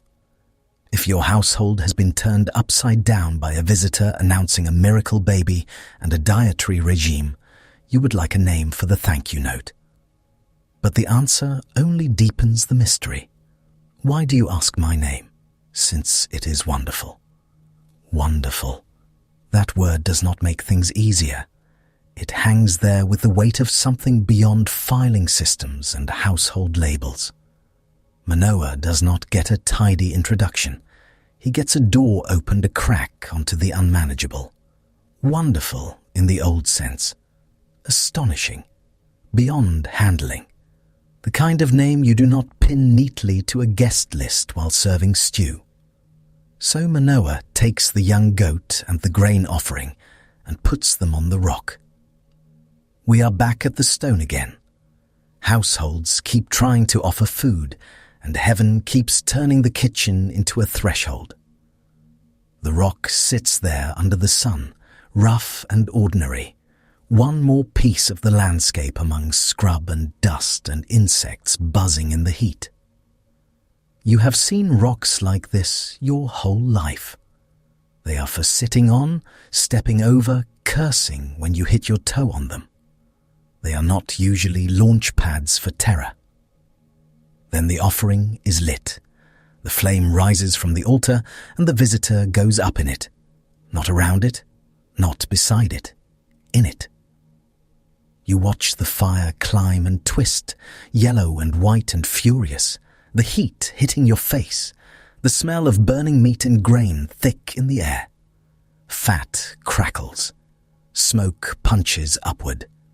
And in the middle of that column of flame, the angel ascends. It is one of those moments where the brain refuses to process what the eyes are doing. You blink hard, because surely this is heat shimmer or panic or smoke. It is not. He rises in the flame toward heaven. Manoah and his wife fall on their faces, naturally. When your offering turns into a vertical highway and the guest rides the fire upward, standing is no longer the appropriate posture. Dust fills your nose. Your palms hit the ground. Your heartbeat has become a drum solo. The smell is overwhelming now. Ash, scorched flesh, hot stone, and that metallic edge fear seems to have, even though technically fear does not have a smell. It absolutely does. It smells like your own sweat turning cold. The visitor does not appear again. Now comes the domestic aftermath, which is one of my favorite parts because it is so painfully human. Manoah gets up and immediately concludes they are dead, not might die, not should be concerned, dead, finished, curtains. He has seen God, and in his mind there is no surviving that kind of exposure. He is basically standing in the yard after a supernatural flame ascension saying, with full ancient sincerity, "Well, that's us done." It is the biblical version of leaving a medical appointment and deciding you have already perished. His wife, meanwhile, is the only person in the household still using her brain.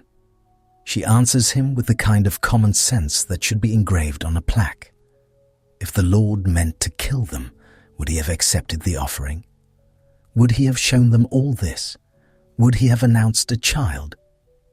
In other words, Manoah, please, use the evidence available to you. We have just had a miracle prenatal consultation and a fire column departure. Execution does not appear to be the theme. It is such a wonderfully married moment. He is spiraling. She is practical. He is certain doom has arrived. She is essentially saying, "I do not know how to explain this in smaller words." After all that blazing glory, the scene lands in a household conversation, and somehow that makes it even better. Heaven can drop through your roof, and you still end up in a discussion where one spouse is panicking and the other is doing crisis management, and the child comes. Samson is born into a house that has already been scorched by expectation. Before he ever cries, before he ever kicks, before he ever grows into all that dangerous strength and tragic chaos, his story begins in a domestic space hijacked by holiness. A barren woman is seen. A husband is rattled. A rock becomes an altar. Fire becomes transport. And everybody involved learns that ordinary life is a very flimsy barrier when God decides to come close. That is what joins Gideon and Manoah. Neither man is in a palace. Neither is performing some grand public ritual under polished cedar beams while choirs do their best. One is hiding in a winepress trying not to get robbed. The other is standing in his household world of goats, cooking, dust, and unanswered longing. These are not glamorous settings. They smell like work, smoke, and livestock. They sound like grinding grain, clanking pots, and people muttering about whether there is enough flour. Then suddenly, holy fire. That is the shock of it.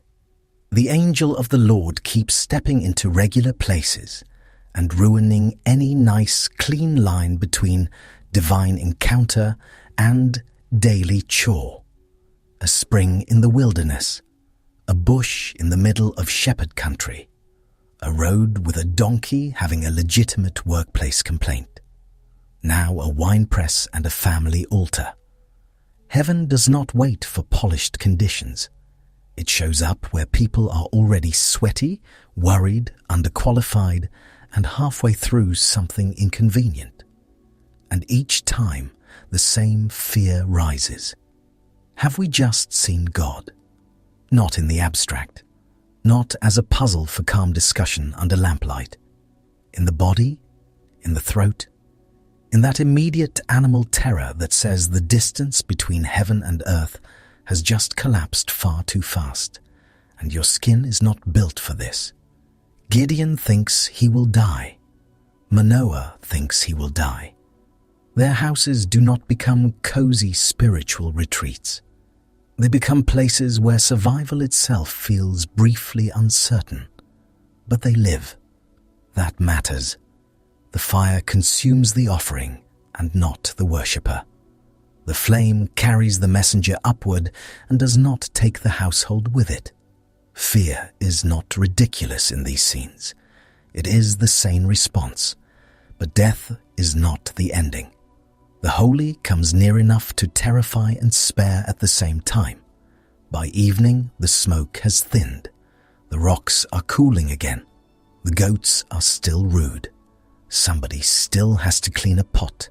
Somebody still has to fetch water.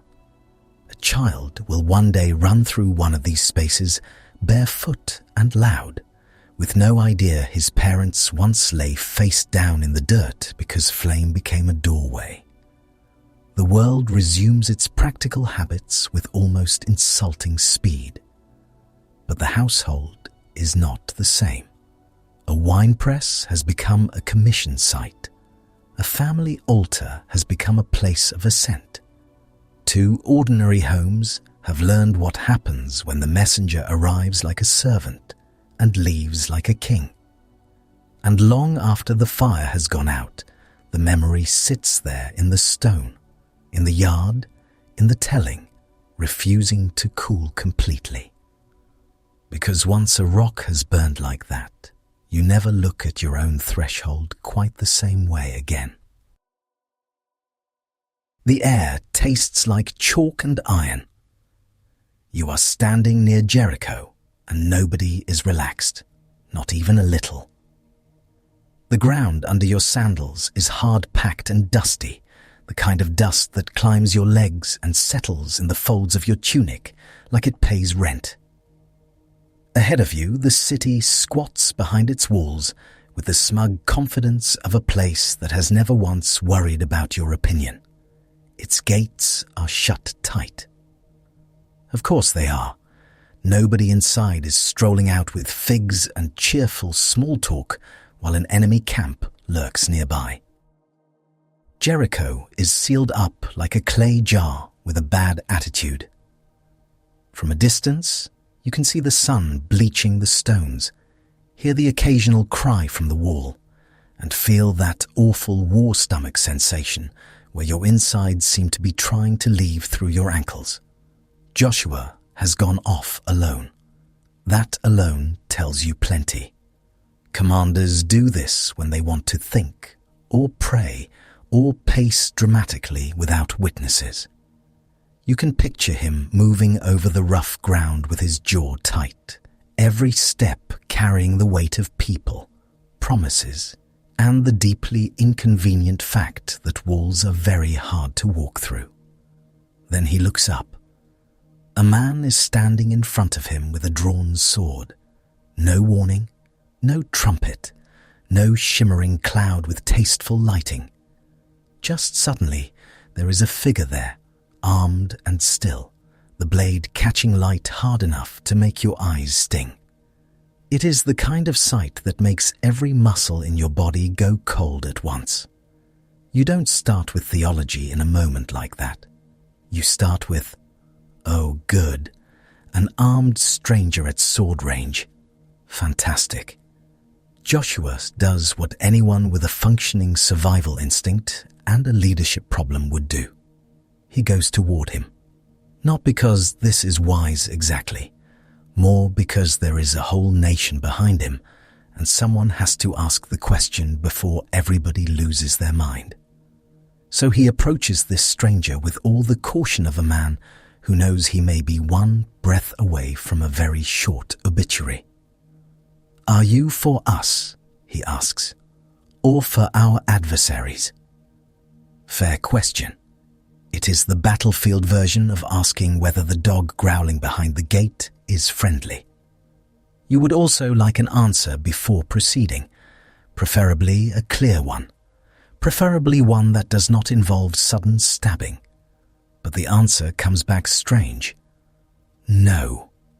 That is not helpful. You can almost feel Joshua blinking in the dust. Not for us. Not for them. Wonderful. A third category has entered the chat, because apparently war was not already stressful enough. Now you have a sword-bearing figure refusing both sides of the obvious question, like he is too large for the categories available. Then he tells Joshua who he is. He is commander of the army of the Lord. And just like that, the whole air changes. Because this is not some wandering mercenary or local tough with excellent timing.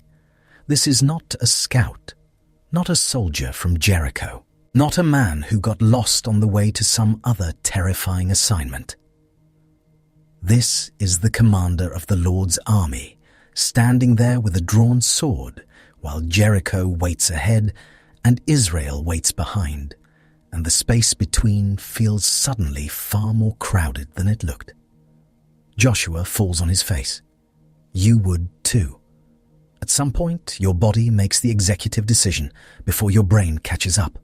Knees hit ground, hands in dust, forehead down. The sword is still out. The figure is still standing. And whatever this is, it has moved past ordinary human encounter and into the category of please don't let me die, here beside a shrub. Joshua asks what his Lord says to his servant. The answer is another one you have heard before, and it lands with the same alarming force. Take off your sandals from your feet, because the place where you are standing is holy.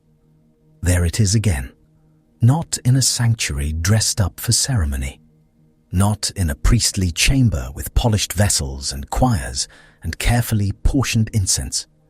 Out here, in grit, in military tension, on ground that smells like trampled weeds, leather, old sweat, and men who have been camping too long without the invention of proper laundry. Holy ground turns up in the middle of an active war zone. Because apparently the Lord does not wait for things to become tidy. Joshua takes off his sandals. The dirt is warm under his feet. Grit sticks to his skin. Somewhere in the distance, a bird gives one lonely cry and then thinks better of it. The walls of Jericho still stand. The enemy still exists. The battle has not become less real, but now it is framed by something larger and much more unnerving. You begin to understand the problem with this figure. He is distinct enough to stand there with a sword, visible and separate, speaking to Joshua as one person to another. Yet the holiness around him is not borrowed in any thin assistant manager way. This is not a clerk delivering a message and asking you to sign for it. This is authority with weight in it, the kind that bends knees before explanations arrive. And that is what rattles the bones, because the line feels so thin. Thin as lamp smoke, thin as breath in winter air. One moment you are looking at a commander of the Lord's army. The next, the ground itself has become holy, and your sandals are suddenly an offense. Distinct, yes. Separate enough to be encountered without everybody combusting on the spot. But the authority feels like standing too close to lightning and trying to decide whether it counts as weather or visitation. Neither answer improves your pulse, and now you reach the part that still makes the dust in your throat feel thicker. War is not clean. It smells like dust, fear sweat, stale bread, animal dung, and men who have been sleeping in their clothes for days. Weapons need sharpening, feet blister, throats dry out. Somebody is always coughing. Somebody is always muttering. There is always one guy trying to sound confident while visibly unraveling. Into that world comes this armed figure who does not reassure Joshua by saying, "Relax, I'm basically symbolic." No, he stands there with a sword. That matters. Because heaven is not floating above the conflict like a polite cloud avoiding involvement. Heaven is armed. Heaven is present. Heaven has stepped onto the field in a way that makes every human claim sound smaller than it did 10 minutes ago. Joshua came asking which side this stranger was on. The answer, in effect, is that Joshua needs to worry less about recruiting God to his side and more about whether he is standing rightly in the presence of God's own command. Which is a rough adjustment if you were hoping for a simple morale boost. Instead, you get holy ground and a military superior from beyond the visible world. Tough day to be wearing sandals. Then Jericho falls. Not by ladders and siege ramps first, not by heroic flexing, by obedience so odd it would sound ridiculous in any staff meeting. Marching, trumpets, silence, more marching. You can almost smell the city waiting behind those walls, all cooking smoke and stored grain and human nerves. And above, around, beyond all of it, the sense remains that Joshua is not leading alone. That figure with the sword has changed the whole frame. The battle is still fought by human beings with dusty feet and shaking hands. But they now know, in the marrow-deep way that leaves a person altered, that the war is not merely horizontal, not just city against camp, spear against shield, wall against army. The invisible world is standing very close to the visible one, and the commander of the Lord's army is not theoretical. Years pass. The smell does not improve. Now you are in Jerusalem under David, and everything has gone wrong in the expensive nation-sized way. A plague is moving through the land. People are dying. Not quietly, either.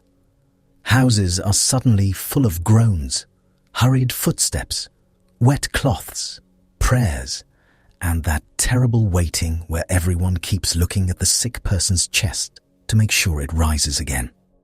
The city feels wrong. Markets thin out. Faces look strained. Doors stay half shut. Smoke from cooking fires hangs over the streets, but even food smells sad. Bread, lentils, onions, and mourning all mixed together. Donkeys stand tied in courtyards, flicking their ears, while families inside are trying not to panic and failing with commitment. David sees what is happening, and what he sees is enough to drain the blood from anybody's face. The angel of the Lord is there between earth and heaven. Just stop and try to bear the strangeness of that. Not simply standing on a road now, not beside a spring, not rising in an altar flame from one family's courtyard. Between earth and heaven, suspended in that dreadful middle space where the ordinary world and the divine world seem to touch without a buffer. And in his hand is a drawn sword stretched out over Jerusalem. There it is again, that sword. Only now it is over a city, not over one man on a road, not over one commander outside a walled enemy stronghold, over Jerusalem, over houses, ovens, rooftops, sleeping mats, storage jars, children, old people, arguments left unfinished, laundry left hanging, supper left half-eaten. Judgment is no longer an idea people discuss while nodding solemnly.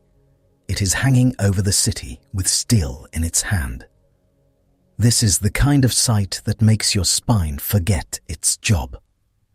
David and the elders fall face down, clothed in sackcloth, which means rough fabrics scratching your skin, dust in your mouth, and humiliation so total there is no room left for pretending. Sackcloth is not elegant grief. It is uncomfortable on purpose. It rubs, it scratches. It smells like rough hair and old storage and desperation. Nobody is worried about looking dignified. Because dignity is useless when an angel stands with a sword over your city. David cries out. He confesses. He asks that the hand fall on him and his father's house instead of the people. You can hear the strain in it. This is not polished public speaking. This is a king watching the cost of his sin move through real homes with real bodies and real funerals. The palace cannot protect him from that.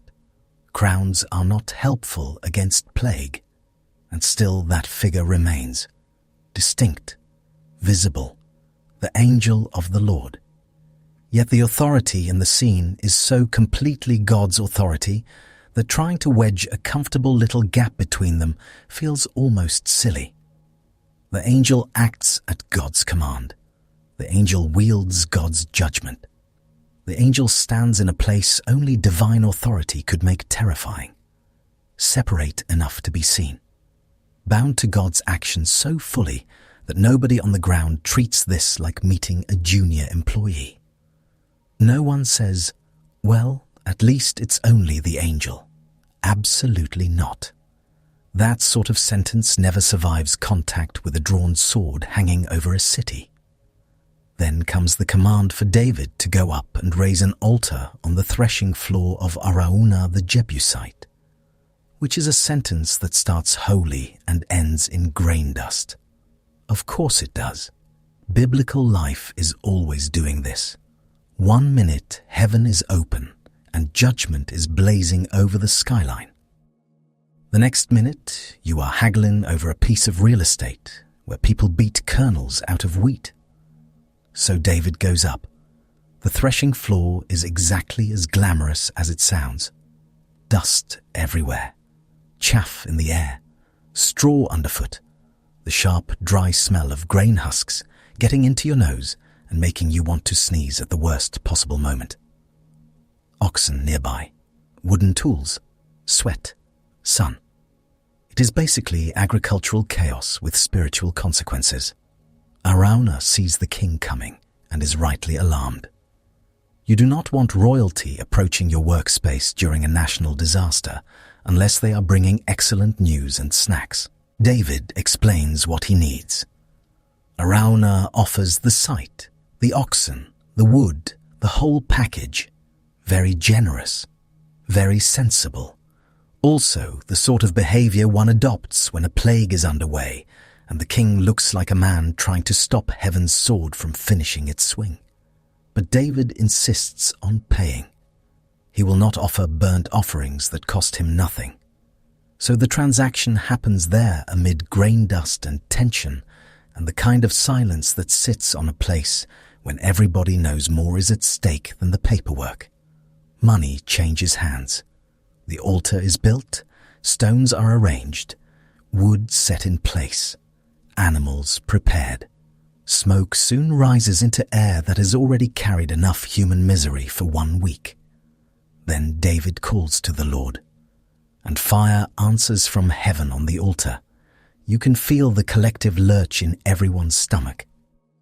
Because first there was the angel with the drawn sword, visible between heaven and earth, and now heaven responds with fire at the place of sacrifice. The worlds are not far apart here. They are pressing against each other so hard the seam is showing. Your mouth tastes dry. The chaff sticks to sweat on your neck. Even the oxen seem like they would prefer to be somewhere else. Then the angel of the Lord puts his sword back into its sheath. That motion must have felt like the whole city taking its first full breath in days. Not joy exactly. Not yet. Grief still fills the streets. Dead are still dead. Houses are still changed forever.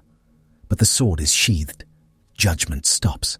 Mercy, costly and terrifying, has made itself known in a place that smelled 5 minutes ago like wheat dust and livestock.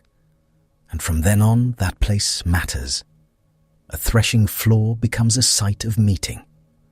A practical work spot with dirt, oxen, splinters, and airborne grain bits trying to invade your lungs becomes sacred in memory because the angel was there, the sword was there, the fire was there, and the hand of destruction was stayed there. Human beings are forever stumbling into holiness in locations that would fail every tourism brochure.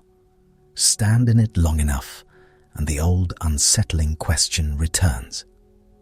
Who is this figure you keep meeting? Not a random heavenly errand boy. That much is obvious by now.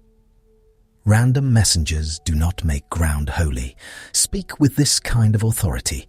Block prophets, ignite offerings, ascend in flame, command armies, or stand over cities with judgment in hand. But he also appears as one who can be seen, addressed, and in some sense distinguished from the Lord whose authority he bears. And that is the shiver running through all of this. The nearness is bearable, but barely. That seems to be the mercy in it. if the Lord's full holiness crashed into ordinary human space without any veil at all, you get the feeling there would not be enough surviving eyebrows in Canaan to discuss it afterward. So again and again this figure stands in that narrow, blazing place where God is present and yet encountered, distinct and yet speaking and acting with a weight that belongs to God alone. Joshua learned it with his face in the dust. David learned it with plague in the city and a sword over Jerusalem. Neither scene leaves much room for casual religion. You do not stroll away from this patting yourself on the back for attending a meaningful spiritual moment. You come away shaken, commissioned maybe, spared maybe, corrected definitely, but shaken. Because when the angel of the Lord appears at the edge of battle, the whole world feels one layer thinner.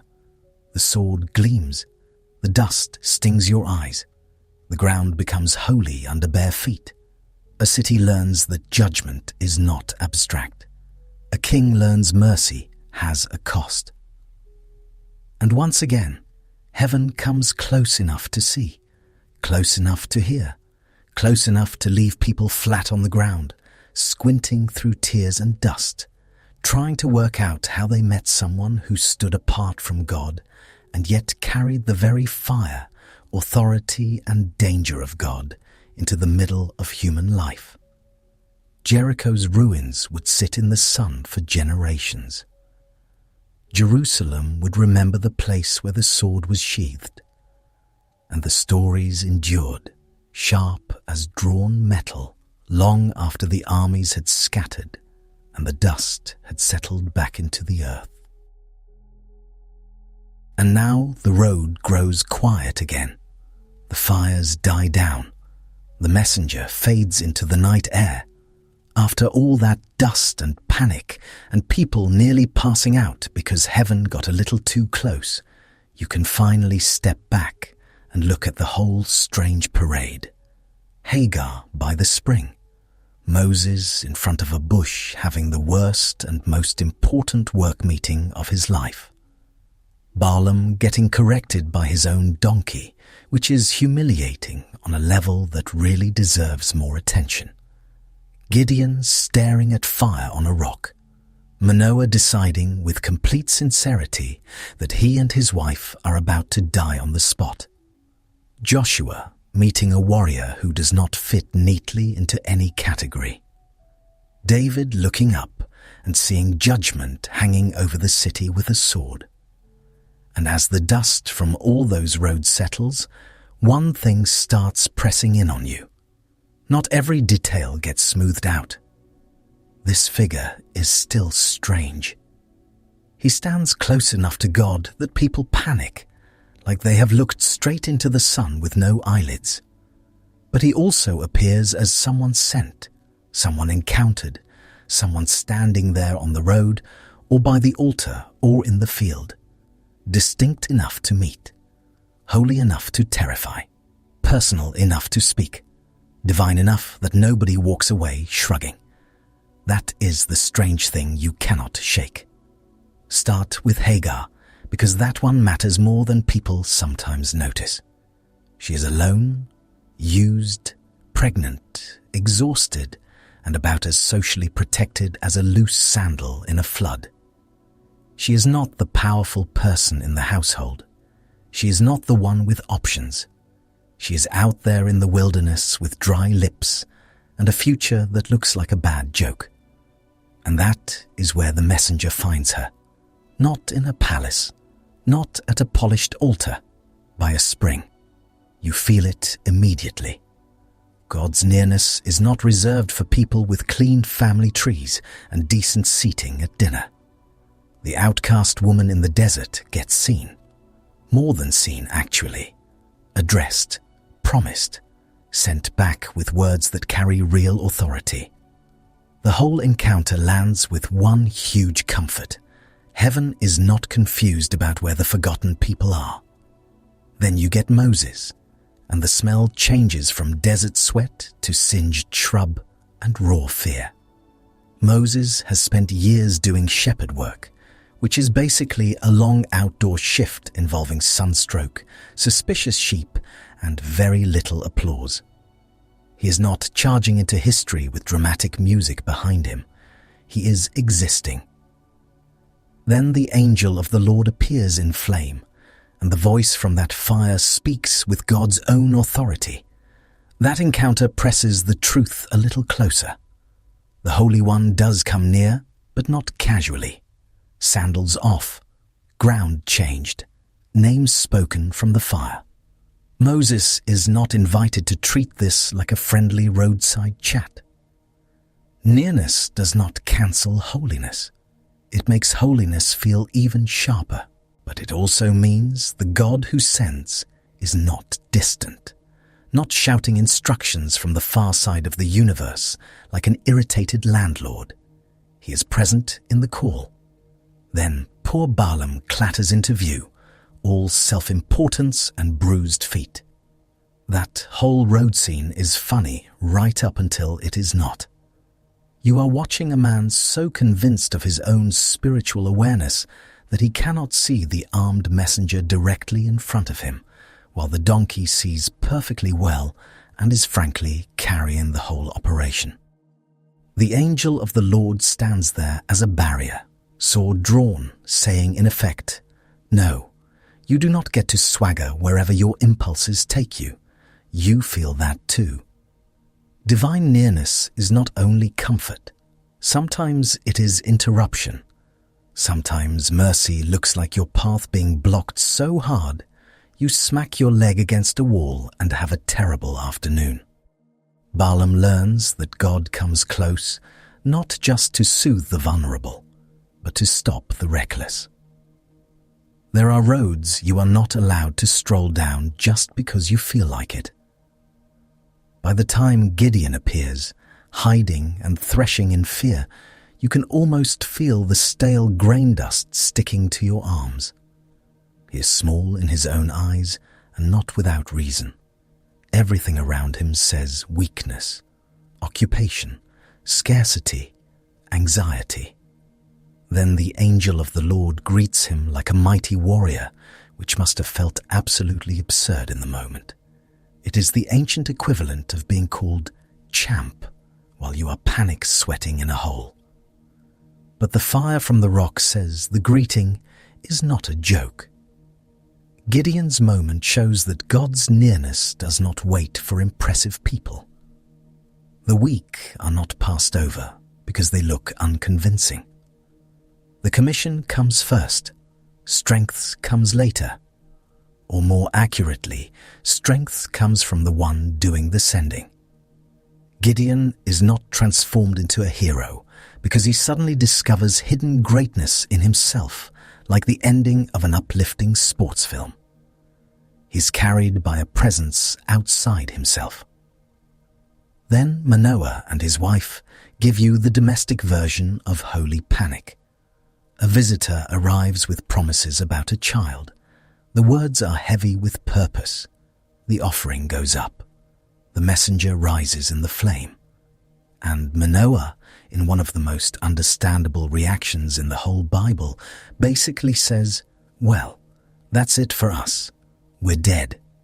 His wife, blessedly, is the calmer person in the marriage, which feels familiar across all centuries. That scene brings the message closer to home. Literally. Ordinary households, ordinary meals, ordinary worries about children and future and survival. And right there, in that domestic space, heaven intrudes. Not because the house is grand, but because God chooses to enter it. The holy does not only show up in giant national moments, it can step straight into family life, alarming everyone and changing everything. Joshua's encounter sharpens things again. He meets the armed figure near Jericho and wants categories immediately. Are you on our side or theirs? It is a very human question. Neat, efficient, and slightly embarrassing. The answer refuses the whole setup. The commander of the Lord's army is not joining Joshua's agenda like a hired consultant. Joshua is being called onto holy ground again, into alignment with something larger than tribal confidence. That matters because it keeps divine nearness from turning into a mascot. God does not come close so people can wave him around like a battle flag and feel extra justified. The holy presence commands. It does not get managed. It is near, yes, but never reduced. And then David. Jerusalem under plague, fear in every doorway, the air thick with sickness, smoke, and that awful awareness that judgment has become visible. The angel of the Lord stands between heaven and earth with a drawn sword, and suddenly everybody understands that sin is not a bookkeeping error. It wounds real people. It burns through cities. It leaves bodies behind. Even there, though, nearness is not only destruction, the hand is stayed. The place of judgment becomes a place of mercy, sacrifice, and future worship. That is one of the deepest notes in the whole set of stories. God comes close in holiness, and holiness is not tame. But his nearness also opens a way for mercy to stand where judgment had every right to fall. So when you gather all these scenes together, the resolution is not, now solve the puzzle exactly. It is not a theological escape room where you must line up every clue before the door opens. The old storytellers were doing something more comforting than that. They were showing you a God who comes near in a way people can bear. Near enough for Hagar to hear her name in the wilderness. Near enough for Moses to be called out of obscurity. Near enough for Balaam to be stopped before folly became disaster. Near enough for Gideon to be commissioned in his fear. Near enough for Manoah's household to receive promise. Near enough for Joshua to be corrected before battle. Near enough for David to be warned and then shown mercy. That is why this figure feels both distinct and inseparable from God's own presence. The mystery is serving the comfort. The distance is not absolute. The holiness is not diluted. God is not softened into a decorative idea that fits nicely on a shelf between a lamp and a basket of dried reeds. He remains blazing, commanding, dangerous in the way goodness always is when it meets human corruption. But he is also not absent. That is the gift inside all this strangeness. The angel of the Lord is God's nearness made bearable. Not small, not safe, bearable. A presence you can fall before without being erased. A voice you can hear without heaven's full weight crushing the air out of your lungs. A way of saying that the Holy One is not trapped at a distance, and humanity is not left with silence. The messenger stands at that narrow, merciful meeting place where transcendence and tenderness touch. So the mystery does not leave you stranded, it leaves you reassured. The same God who rules fire and armies and judgment also sees runaways by springs, talks to stammering shepherds, corrects arrogant men on bad roads, and enters frightened homes with promises. He comes close without ceasing to be holy. He remains holy without refusing to come close. And that memory stayed. Long after the roads changed, long after the altars cracked, long after the swords rusted and the smoke cleared, that strange nearness remained in the stories people kept passing from one tired generation to the next. Holy, but not far. Near, but never ordinary. And still, somehow, merciful enough to be met. And with that, you settle into the dark, while the old stories keep watch. The lamp beside you burns low and uneven. It gives off that thin, oily smell of singed wick and old smoke, and the room around you seems built entirely from shadow, stone, and memory. Outside, somewhere beyond the wall, a dog starts barking at nothing or everything. In ancient towns, those are usually the same thing. You see the people who kept these stories alive, not in bright halls with polished floors and tasteful background music. No, of course not. You see them in cramped rooms with soot on the ceiling and rough blankets folded in corners. You see old men with weathered hands, women with tired eyes, children fighting sleep and losing badly, all gathered around a flame that keeps threatening to die in a tiny burst of personal offense. And somebody begins again. Not with the neat, polished tone of a lecturer, more like a man saying, "You remember what happened to Hagar out there by the spring? You remember the fire in the bush? You remember the donkey stopping dead while its rider made a fool of himself? You remember the offering flaring up from rock, the drawn sword, the terror, the sudden certainty that heaven had come far too close for comfort. And everyone listening knows that feeling. Because these are not tidy little stories about distant religious concepts arranged on a shelf like decorative jars. These are stories for people who know what it is to be frightened, lost, cornered, ashamed, desperate, stubborn, or just plain exhausted. People who know what it is to look at their life and think, "This place smells like sheep and failure." Then suddenly there is a voice. Suddenly there is fire. Suddenly someone is standing where nobody was standing a moment ago. That is why the angel of the Lord lingers. You never quite get to file him away in a clean little mental drawer.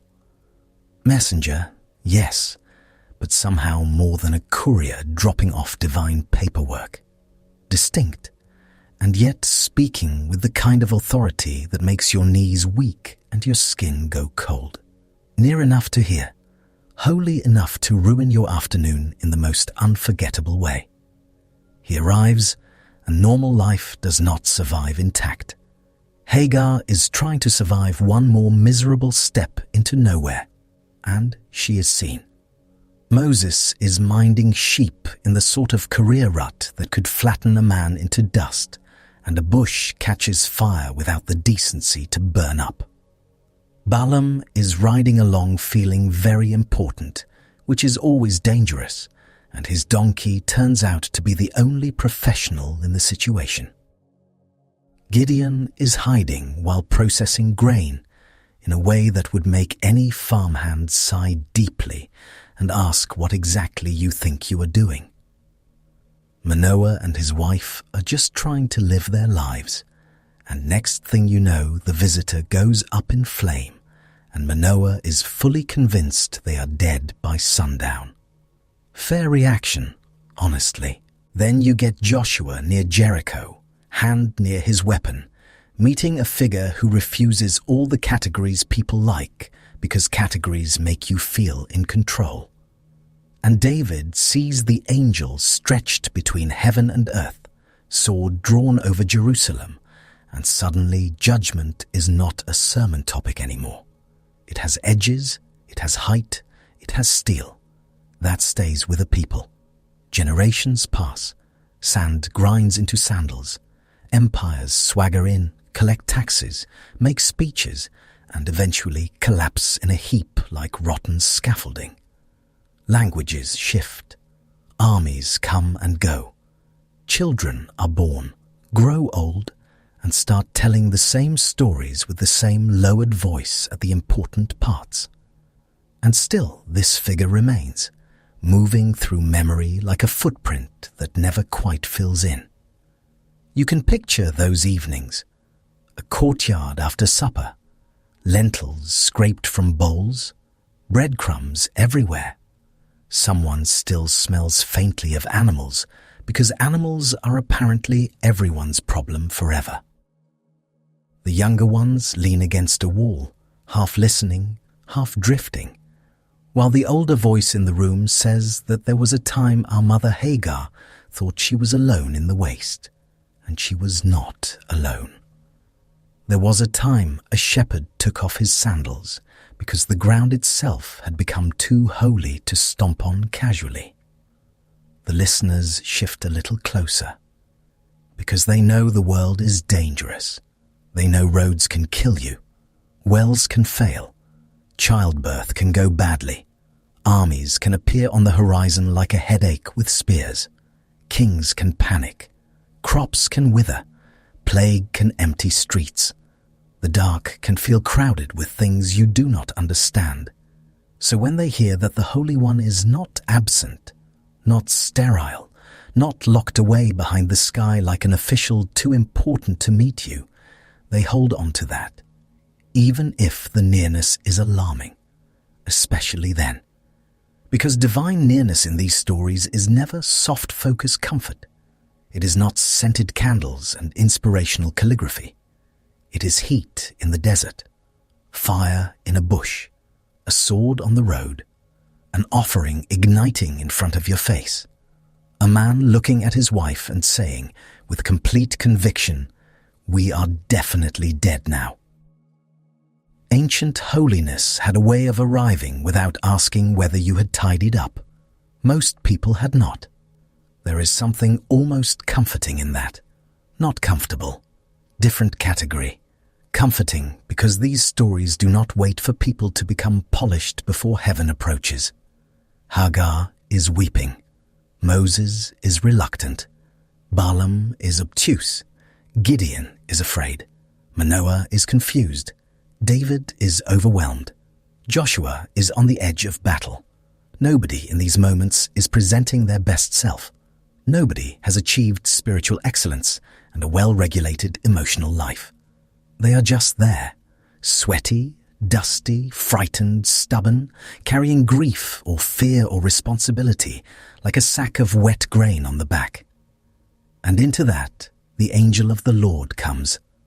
Not always gently, not always with the message anyone would have picked, but near, startlingly, unmistakably near. So the stories keep being told when lamps burn low. They are told in houses where babies cry in the night and mothers are too tired to stand straight, in seasons of peace that never quite feel secure, in years of hunger when flour jars look insultingly empty and everyone keeps pretending there is enough, in exile, in return, in joy, in grief, in ordinary evenings when the stew is thin, the floor is dirty, and tomorrow promises more labor than relief. The stories fit there. You can feel why. A God too distant to approach would not help Hagar by a spring. A God too delicate to enter the dust would not speak from a bush in the wilderness. A God too abstract to interfere would not block Balaam in the road, would not call Gideon, would not fill Manoah's altar with fire, would not stand before Joshua armed for war, would not stretch judgment over David's city like a blade catching light. But this God comes near in a way human beings can survive. Barely sometimes, but still. That is the strange mercy in all these encounters. Holiness does not dissolve into something tame. The fear remains, the awe remains. People still hit the ground, cover their faces, panic, offer sacrifices, and assume death may be imminent. Yet they live. They are addressed. They are seen. They are warned, called, redirected, commissioned, spared. Heaven comes close without consuming everything. And that memory lasts. Long after the fires go out and the people who first trembled at these moments are bones in the earth, the stories remain warm in the mouth. They pass from parent to child, elder to listener, singer to congregation, teacher to trembling heart. They travel farther than armies. They outlast stone walls. They slip through centuries like lamplight under a door. You sit with them long enough, and the dark itself feels different. Not safer exactly. Ancient life was never safe, and neither is the world pressing around you in the dark. Bodies still fail. Roads still vanish into uncertainty. Human beings still make baffling decisions with great confidence. Fear still wakes in the middle of the night and sits on your chest like it pays rent. But the old stories murmur that the world is not empty. The dust is not deserted. The wilderness is not unwatched. Someone can meet you there. So the night deepens. The lamp gets smaller. The walls fade back. The barking dog has given up its complaints, or maybe moved on to another courtyard where someone else is failing to sleep with proper professionalism. The air cools. Ash settles. The last sounds thin out until the dark feels wide and steady. And still the old stories keep watch. Hagar by the spring. Moses before the fire. Balaam halted in the road. Gideon beside the rock. Manoah staring into the flame. Joshua before the sword. David beneath the drawn blade over the city. Again and again, that strange nearness. Again and again, the Holy One not absent but present in ways people remembered for the rest of their lives. The lamp finally gutters. The room goes dim, but the memory does not. It passes on, low and steady, from one weary generation to the next, through dust, smoke, tears, and astonishment. And the angel of the Lord remains there in the dark edge of the stories, one of the strangest signs that heaven was never very far away. And somewhere, by firelight or in silence, the story continues.